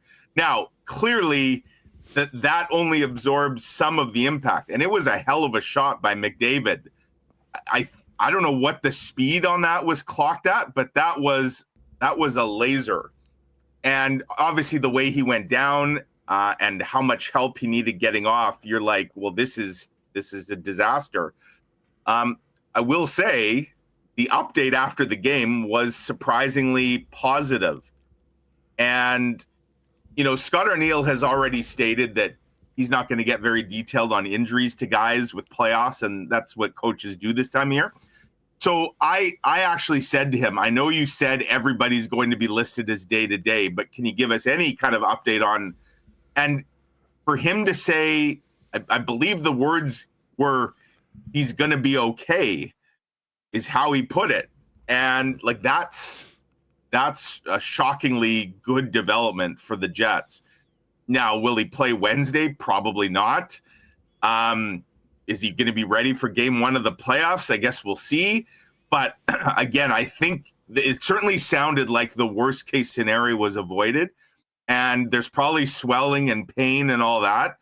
But if nothing got broken, and this is just a matter of just taking a little bit of time to heal up, that's a crisis averted. Well, I mean, listen, Samberg's so important. We've seen what the team looks like when he's not there and when he is. And, they need him for game one. So I imagine he'll take it easy for the next couple days. I'm with you. I don't think he'll play Wednesday, but I think he'll be out there. Saturday, there were some bizarre things that happened in that game. You mentioned Hellebuck. I mean, the two plays within 10 seconds where he was out of his net. Yeah. But nothing was more bizarre than Nikolai Ehlers getting taken out of the game by running into a linesman. I mean, first of all, just how does that happen? I mean, that is such a crazy way for a guy to go down. And what are you hearing about the level of concern for Ehlers?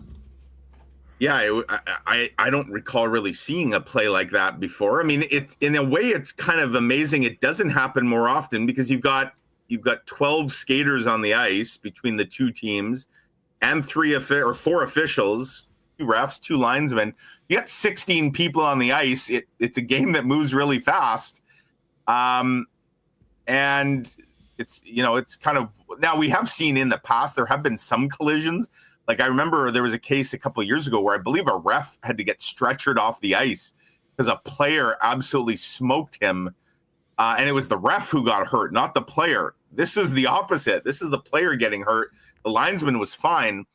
And they kind of locked skates. And yeah, I mean, Ehlers didn't see him. Presumably the linesman couldn't get out of the way. He was kind of stationary. And you just look at this past, like we just talked about what a great week it was for the Jets. It was not a great week for Nikolai Ehlers, who seemingly has had nothing but a dark cloud following him around. Go back to the game he got hurt a couple games ago, where he blocked not 1 but 2 shots in extremely painful fashion. Yeah, I think it was all friendly fire too. It was like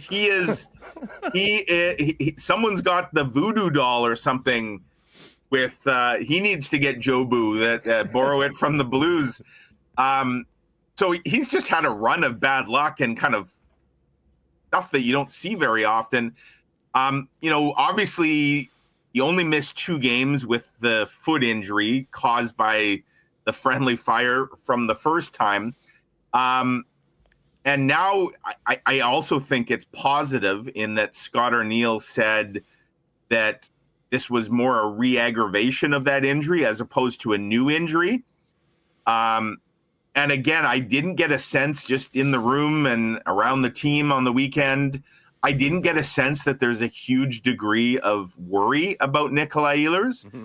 So it would seem, again, sort of like the Sandberg situation, that maybe disaster was dodged in this case. It sounded like they were waiting for a little more information and stuff on Ehlers. But, yeah, all signs point towards it not being nearly as bad as it could have been. And, if he can be ready to go, obviously, by the weekend for the playoffs, and if Sandberg's in the lineup, and we'll see what happens. Tomorrow is going to be a big day for Gabe Vilardi, I think, Huss, because, Scott Arniel has said Gabe is getting closer to being back on the ice. I know he's been ramping up what he's been doing off the ice. I've seen it. If Gabe Vilardi isn't on the ice tomorrow, I'm not optimistic that he's going to be ready to play game 1. I think even just getting on the ice tomorrow is going to be tough to have him ready to go for game 1. But if he could be on the ice with the team tomorrow, that would obviously be a huge sigh of relief. So, yeah, 3 key players. Obviously, I mean, they just got Neil Pionk back as well. Like, the Jets have had some scares here. And, one thing as we look ahead to Wednesday's game, whoever the 18 skaters and 2 goalies they put in the lineup that night, who cares about the result? Just get all those guys to the end of the game healthy. That will be the one and only priority. Hey, let me ask you this, but just before we talk about who the Jets may play and everything around the first round series, let's assume that Vilardi's good to go for a moment. Ehlers is fine. Sandberg is playing. How do you think the lineup looks? Like, if Vilardi returns, does he go right back to the top line with Scheifele and Connor right out the gate, or might they ease him in? And if he's not, if they keep Iafallo there, which is maybe the more difficult question, right, where would Vilardi fit in if he's not in his usual spot playing with Scheifele and Connor? It's a great question, because Alex Iafallo, not only has he played well with Scheifele and Connor, I think those guys have played well with Iafallo, doing a lot of the dirty work. Like, he's freed those guys up to be the best versions of themselves. And it's been quite a revelation for sure. I mean, he's also been great on the power play. He scored another power play goal last night. Who would have thought, Huss, like Kyle Connor with 40 goals this year has not scored a power play goal since December. More than, I think he's up to 44 games now without a power play goal. Excuse me. But Alex Iafallo, he's scored a bunch. And it just shows the value of going to the net and not being afraid to pay a price. He's been great. And I don't know. I mean, I think part of it would have to do with how confident they are that Velarde, his conditioning and the pace of his play could keep up with what's required of a first line, like right off the hop. So I agree. I think you could see him eased in. Now, what would that the only obvious entry point would be on the fourth line. In terms of managing his minutes and things like that, obviously he'd be back on the top power play unit. So I could see that for sure. I do think, though, that once they felt that he was where he needed to be, as good as Alex Iafallo has been, let's not forget Velarde was pretty good with that line as well. And I think you'd see Iafallo just drop down to likely the fourth line, unless you wanted to put him in Mason Appleton's spot on that third line. But yeah, it put it this way, it would be a huge boost to what is already a very good bottom six for the Jets. If you're now moving Alex Iafallo into your bottom six because you're getting Gabe Velarde back into your top six, that just balances out the lineup even more than it already is. Well, and listen, we know how good the Lowry line is together with Appleton and Nino. If Scott Arniel is able to throw out a fourth line that's Morgan Barron in the middle of Brandon Tanev and Alex Iafallo, listen, Tanev's been great. Morgan Barron is playing the best hockey of his career, and I don't think it's even close. And then you've got a guy like Iafallo. I would think that if the Jets were up by 1 with 5 minutes left in the game, you'll probably see Iafallo get some shifts with those guys. Yes. But I'll tell you what, Mike, we talk about what makes teams successful in the playoffs, and we always hear about depth. We saw the depth of the Avalanche bite them. It was the bottom six guys, that were doing a lot of damage in addition to Nichushkin last year. I'm not sure they could have a lineup with a fourth line that has more potency than Iafallo moving on with Morgan Barron the way he's playing right now. And, of course, Brandon Tanev makes a lot happen, and his line mates have been benefiting from it as well. Oh, for sure. That's a line where, like you said, in a tight game, too, honestly, the Nemestikov line might almost become the fourth line in the late stages of a tight game where they're the ones that are getting pinched. And Scott Arniel, you could argue that Barron, Tanev, Iafallo would not only be the best fourth line the Jets have had this year, maybe one of the best fourth lines, maybe the best fourth line they've ever had. It would be shades of 2018, right? When Matty Pro was down on the fourth line at one point. Because the Jets were such a deep team there, and Andrew Kopp was a healthy scratch in that final game. Yeah, and credit to guys, you talk about the depth, like Jared Anderson-Dolan, I thought he's been a revelation in what he's looked like. He's a perfect complement right now as a fill-in to guys like Tanev and Barron. So the Jets have done really well to kind of manage these injuries they've had and not really miss a beat. But I think, there's obviously a lot of hope that all three of Velarde, Ehlers, Samberg could be good to go. I certainly think, just based on everything and based on where everyone's at, if I had to handicap it, I think, Samberg would probably be the most optimistic. Ehlers would be just slightly behind him, and then Velarde would be in third. But, like I said, tomorrow will be interesting because the team's off today, so no updates today. But we'll see what tomorrow's practice looks like, and, who's able to hit the ice, who isn't, and what that potentially means. Mike, the other order of business is to find out who the Jets are playing and when they play. Yeah. I did not think we would be coming into Monday's show still having three teams alive for these wildcard spots, but that is where we're at. Minnesota and St. Louis didn't take care of business on the weekend. They still have work to do, and the Calgary Flames are still hanging around.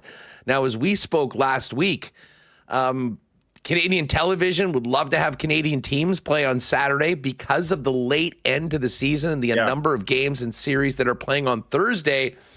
There is some complications. So where do we want to start? With the opponent and then trying to figure out when the heck the game is going to be? Yeah, let's start with the opponent because there's 3 options, like you say, and we know one thing. It's either going to be decided Tuesday night or Thursday night. It won't be decided tonight. It won't be decided Wednesday. If the Calgary Flames lose tomorrow to Vegas, the Jets will know their opponent tomorrow night. But if the Calgary Flames win, and if the St. Louis Blues win in regulation, if they don't win in regulation, if Calgary wins but St. Louis doesn't get a regulation win, they won in overtime or a shootout, or if they lost, then all of this carries over to Thursday night and late Thursday night, because Calgary's finishing the year. It would carry over to the last game of the year, where you'd have all 3 teams still be alive: Minnesota, St. Louis, Calgary. They'd all be waiting to see what the Flames do against the Kings.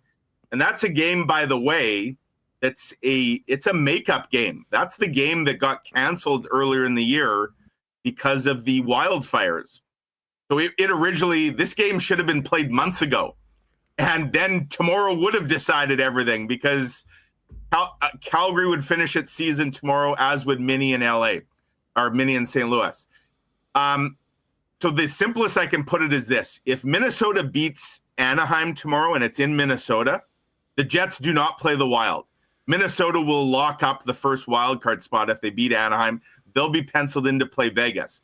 Then it would be down to St. Louis or Calgary. And again, depending on, St. Louis is playing Utah at home. If they win in regulation, the Flames are toast. And if Minnesota and St. Louis win, then the Jets are locked in to play St. Louis. But if St. Louis doesn't win in regulation and Calgary does, then it comes down to Thursday. So, yeah, I mean, the Jets are in a bit of a unique spot here. There are other teams. We already know Colorado and Dallas are playing each other. We know LA and Edmonton are playing each other.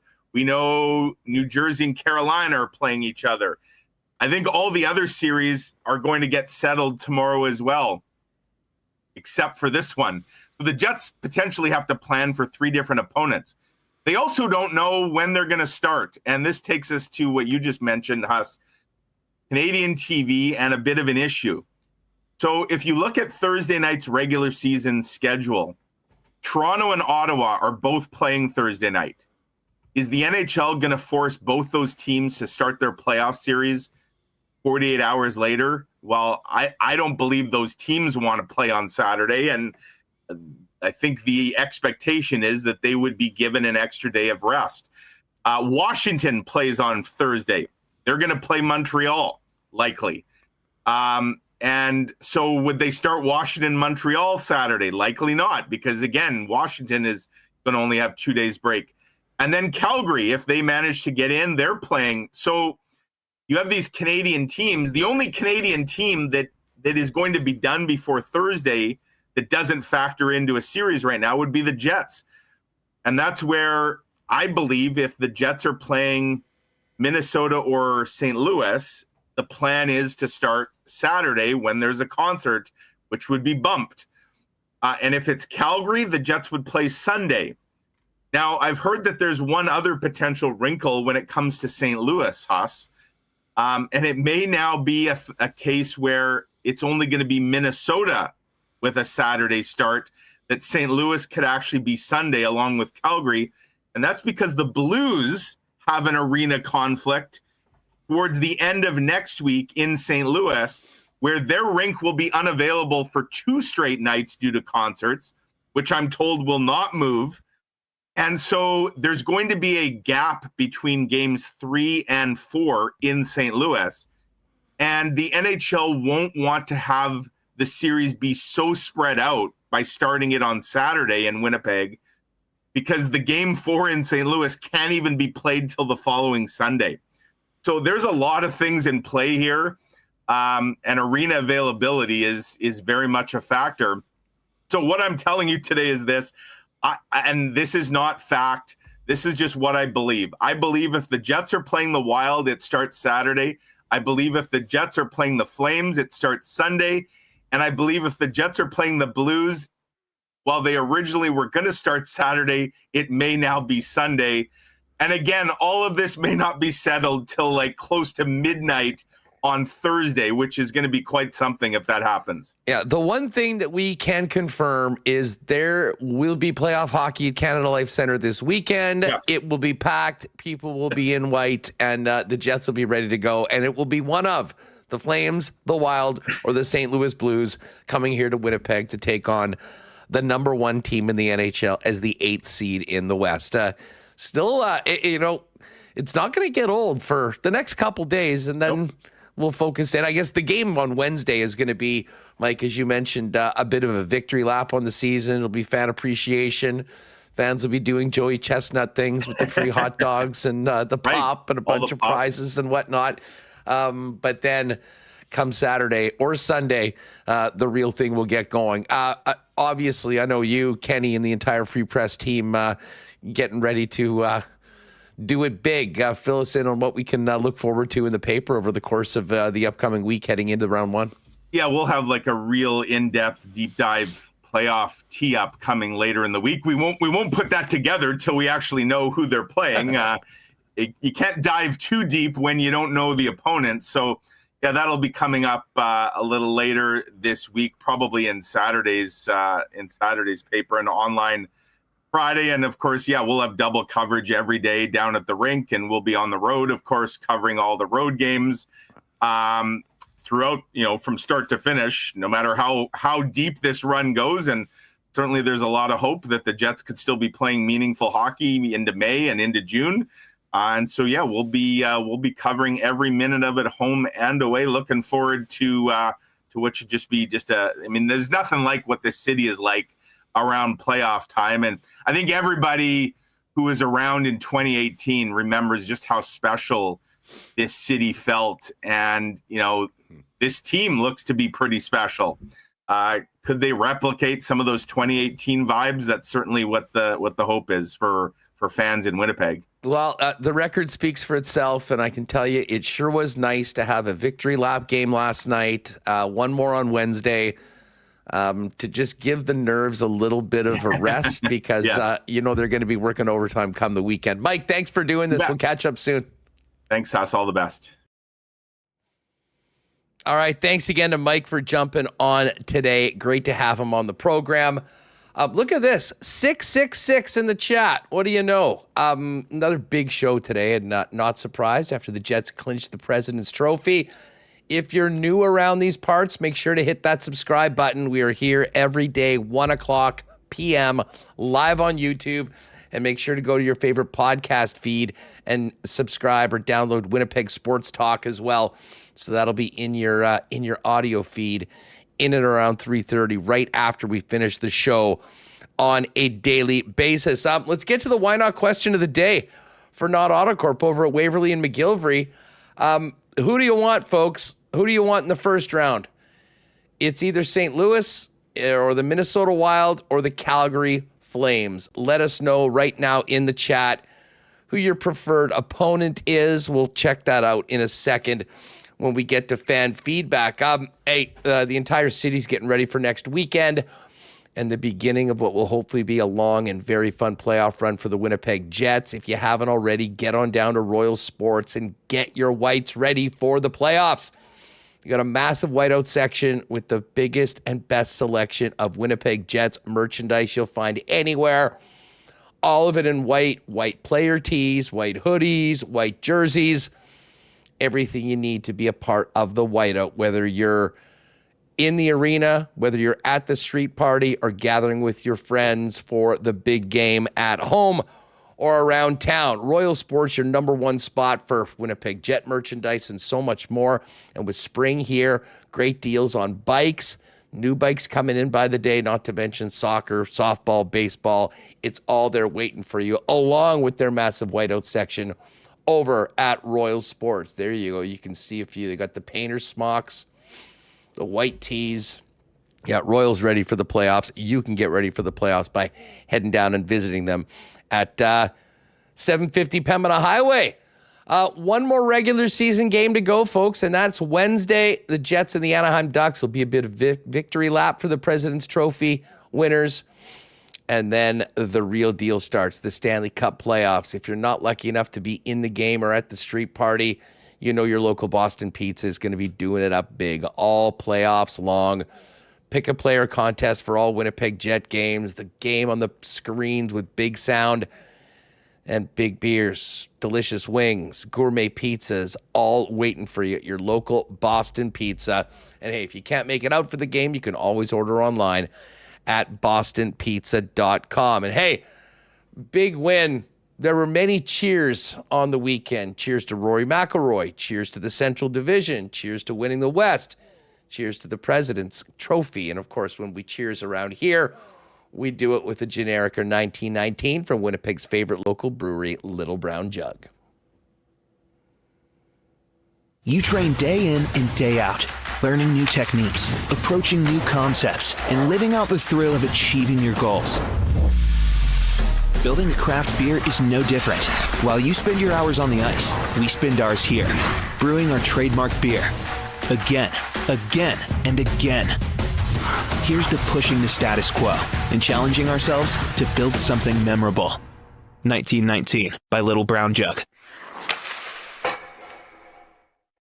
All right, let's get to a little fan feedback today. Now, we did do a poll earlier today, which we'll get to right now. Of course, fan feedback is brought to you by fansfirst.ca, your number one spot for buying and selling Winnipeg tickets on the resale market, where there are no added fees. When you go to fansfirst.ca and you're looking at tickets, what you see is what you'll pay.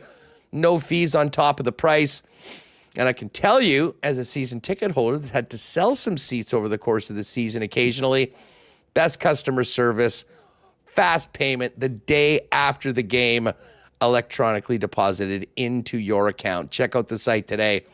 Lots of seats, a lot of action on Fans First, certainly for the playoffs coming up. All right, now the original poll that we put out was what we just asked. Who do you want to see the Jets play in the first round? Doesn't matter, 34%. I like that answer. 40% was Minnesota, 19% is Calgary, and 5% is St. Louis. So it certainly sounds like many of you are agreeing with Kevin Sawyer, who joined us a little earlier today, saying the team that he probably wouldn't want to face is the St. Louis Blues. I mean, to me, it's 6 of one, half a dozen of the other, to be perfectly honest, between the Jets, between the Blues and the Wild. Wild are certainly a hell of a lot more dangerous now with Eriksson, Ek, and Kaprizov back after their lengthy stays on the IR. And then Remis had another one in here that you've been voting on. What equals a successful Jets season? It's already a success is 27%. Win a round is 5%. Win 2 rounds, which would mean beating the winner, the first round, and then the winner of Dallas and Colorado, 36%. And 33% are cup final or bust. I have to admit, if they don't get to the cup final, I'm not sure we would say that the season was a complete failure. But again, the importance of the playoffs dwarfs everything else. It's winning time. They've done a lot of it in the regular season. We'll see what is to come when we fire up the Whites and get going for the playoffs this weekend. Keep your thoughts coming in the chat here on YouTube. Fans First, fan feedback brought to you by Fans First, by fans, for fans. No fees. Ryan Remo, it's been a fun show today. Great stuff from Kevin and Mike, and nice to have Reid Fowler jump in and talk a little Masters. But we're actually not done with the Jets content today. Rumor has it that there will be a self-raid as soon as we're finished up. Yes, we are not done. Shout out to Connor and Liz for some bonus content here on a Monday. So when this show ends, don't go anywhere. I'll take you right there to the premiere of their conversation with Dmitry Filipovich of the Hockey PDO cast. They talk about the Jets winning the Central Division, winning the President's Trophy. Can they go all the way to the Cup final? Who would they rather face? And other playoff mashups. So a bit of a playoff preview and Jets conversation combo with Connor Liss, who had a big crowd at WST Sunday Live yesterday, 9 a.m. and did some bonus content with Dimitri, who the PDO cast. I'm a big fan of that, and Dimitri's work on X as well. He puts together some fantastic highlight packages. Yeah, so that's coming up in about 10 minutes. We'll self-raid, if you will. And listen, Connor will do it up. Very fun edition of WST Sunday Live yesterday, as you can imagine, coming off the clinch of the Central and the West on Saturday night. Make sure to check that out on the YouTube channel as well. It's your boy Bruce. More Jets talk. Yes, please. We've got you covered. It's coming up next with Connor and Liz.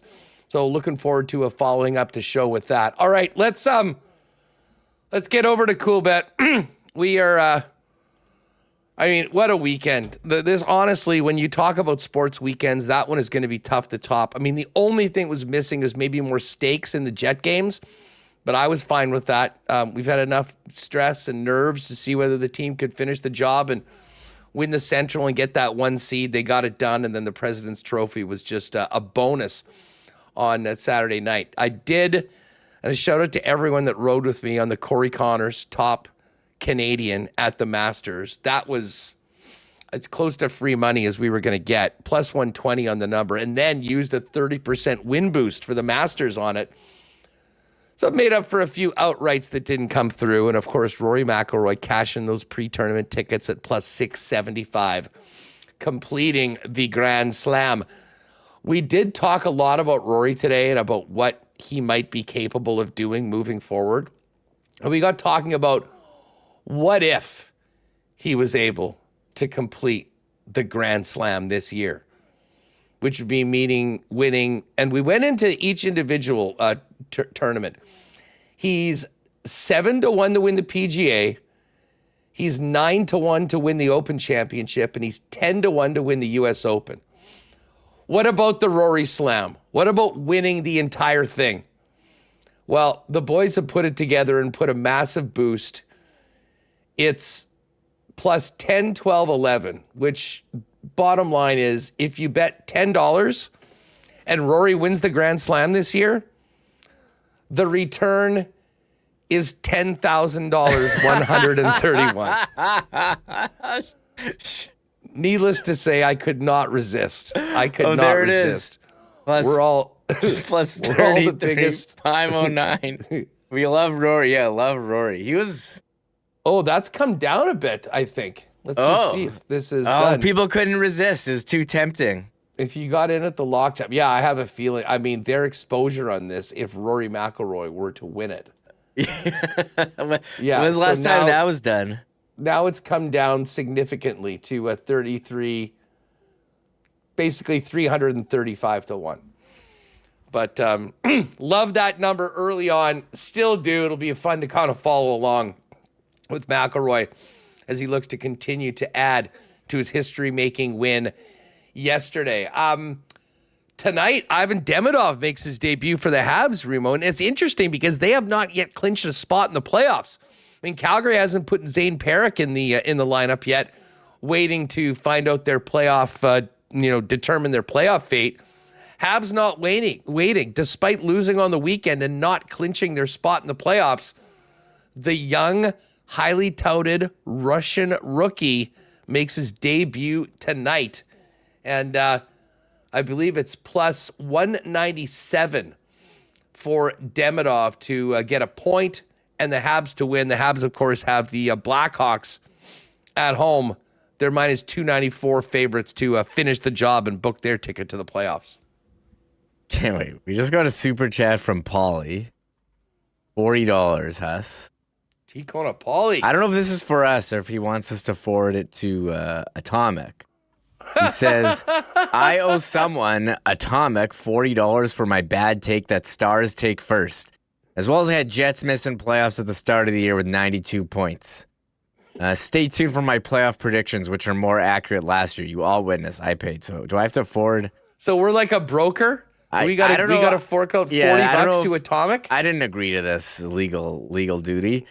But hey, you know what? A lot of people had Stars. Someone commented in our comments here. I posted the video of Craig Button, who was talking up the Jets, saying they could beat anyone in the playoffs, saying Button said Dallas was going to take the Central after the trade deadline. I'm like, yeah, I'm pretty sure everyone thought Dallas was going to win the Central after the trade deadline when they got Mikko Rantanen. So it's fun to look back at preseason predictions, but heading towards tonight's game. Do you see a video? Tony Marinaro covering Ivan Demidov's arrival at the airport in Montreal. Yes, Drager was outraged that there was all this chaos in and around Demidov. And Tony, I love Tony. He goes, I don't work for the team. I work for the Sick podcast. We were doing our thing. So there you go. Oh, and Atomic, keep the 40. Well, that's very nice of you guys. Get you guys both a beer at the game if I see you at a playoff game. I'm here for airport arrivals. I was intrigued about seeing Demidov's arrival, although some people were saying, if you're like 19 and you're just on a cross-ocean flight from Turkey to Montreal, like the last thing you want to see is a mob of people there. But do you want to play in a place that loves hockey and cares about their team? Or do you not? That's why Montreal, my opinion forever changed of Montreal when the Jets played them in the playoffs, and I'll leave it at that. And how insane everybody got after the Shifley hit on Jake Evans. I had anxiety. It's good for numbers, though. We had just started the show. I had major, major anxiety what the chat was going to be every day, and we got through it, and we're still here. Yes, we are. It was good for the numbies, as they say. I think the biggest show ever in WST history is still when we got invaded by the Habs Nation after the Jake Evans hit. Very angry after the Jake Evans hit. It was crazy. So anyways, the Habs, that's kind of the one meaningful game tonight in the National Hockey League. The Habs needing to win to book their ticket. They're minus 294 favorite against the Blackhawks. Dallas is in Detroit. Stars minus 112, Wings minus 104. The Rangers, oh my God, I can't wait to hear the end of season interviews coming out of New York. We'll actually have Neil Smith on coming up this week. Yeah. I'll definitely be asking him about the Rangers. Rangers plus 140, Panthers minus 164. Utah continues to play well, finishing up the season. They're a road favorite in Nashville, minus 154 for Utah, plus 130 for the Preds. Kings and Oilers are going at it in Edmonton. The Oilers not really playing anybody tonight. So no McDavid, no Draisaitl, amongst others. Kings are a minus 147 favorite, and then the Canucks and Sharks finish it up, minus 323. We do have series prices on the 3 series that are set right now. The Hurricanes, minus 270, Jersey plus 215.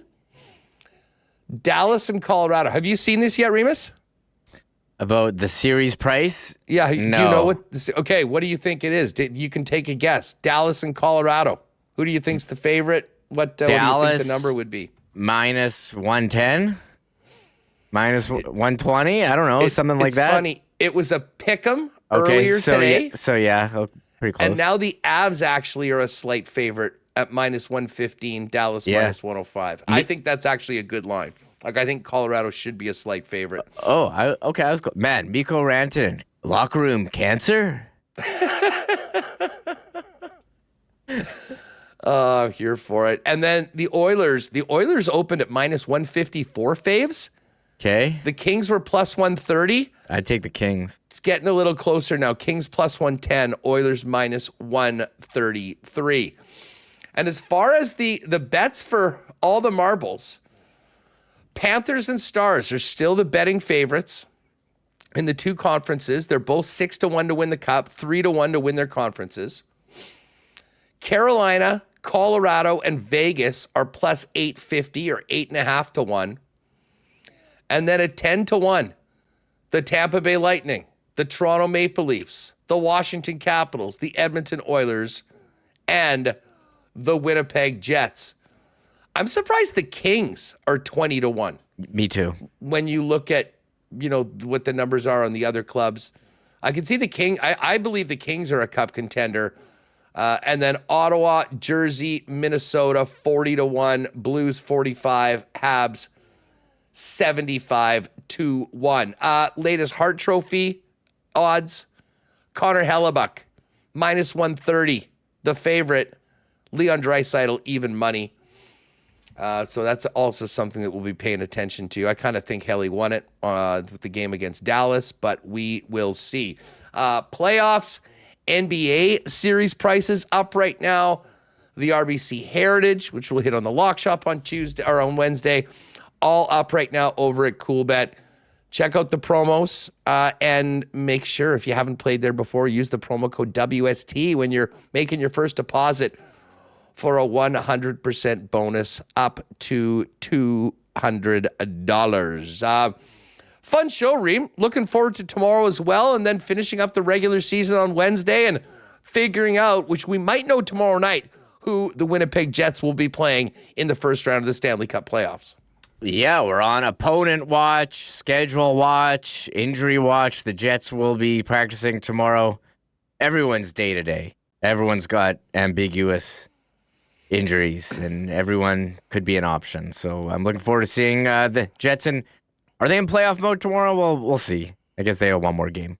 I doubt they're in playoff mode tomorrow. I think if playoff mode the includes roster resting everybody. Yeah, no, I don't think. But I guess we'll see. I mean, likely Hellebuck going just so he's not off for an entire week.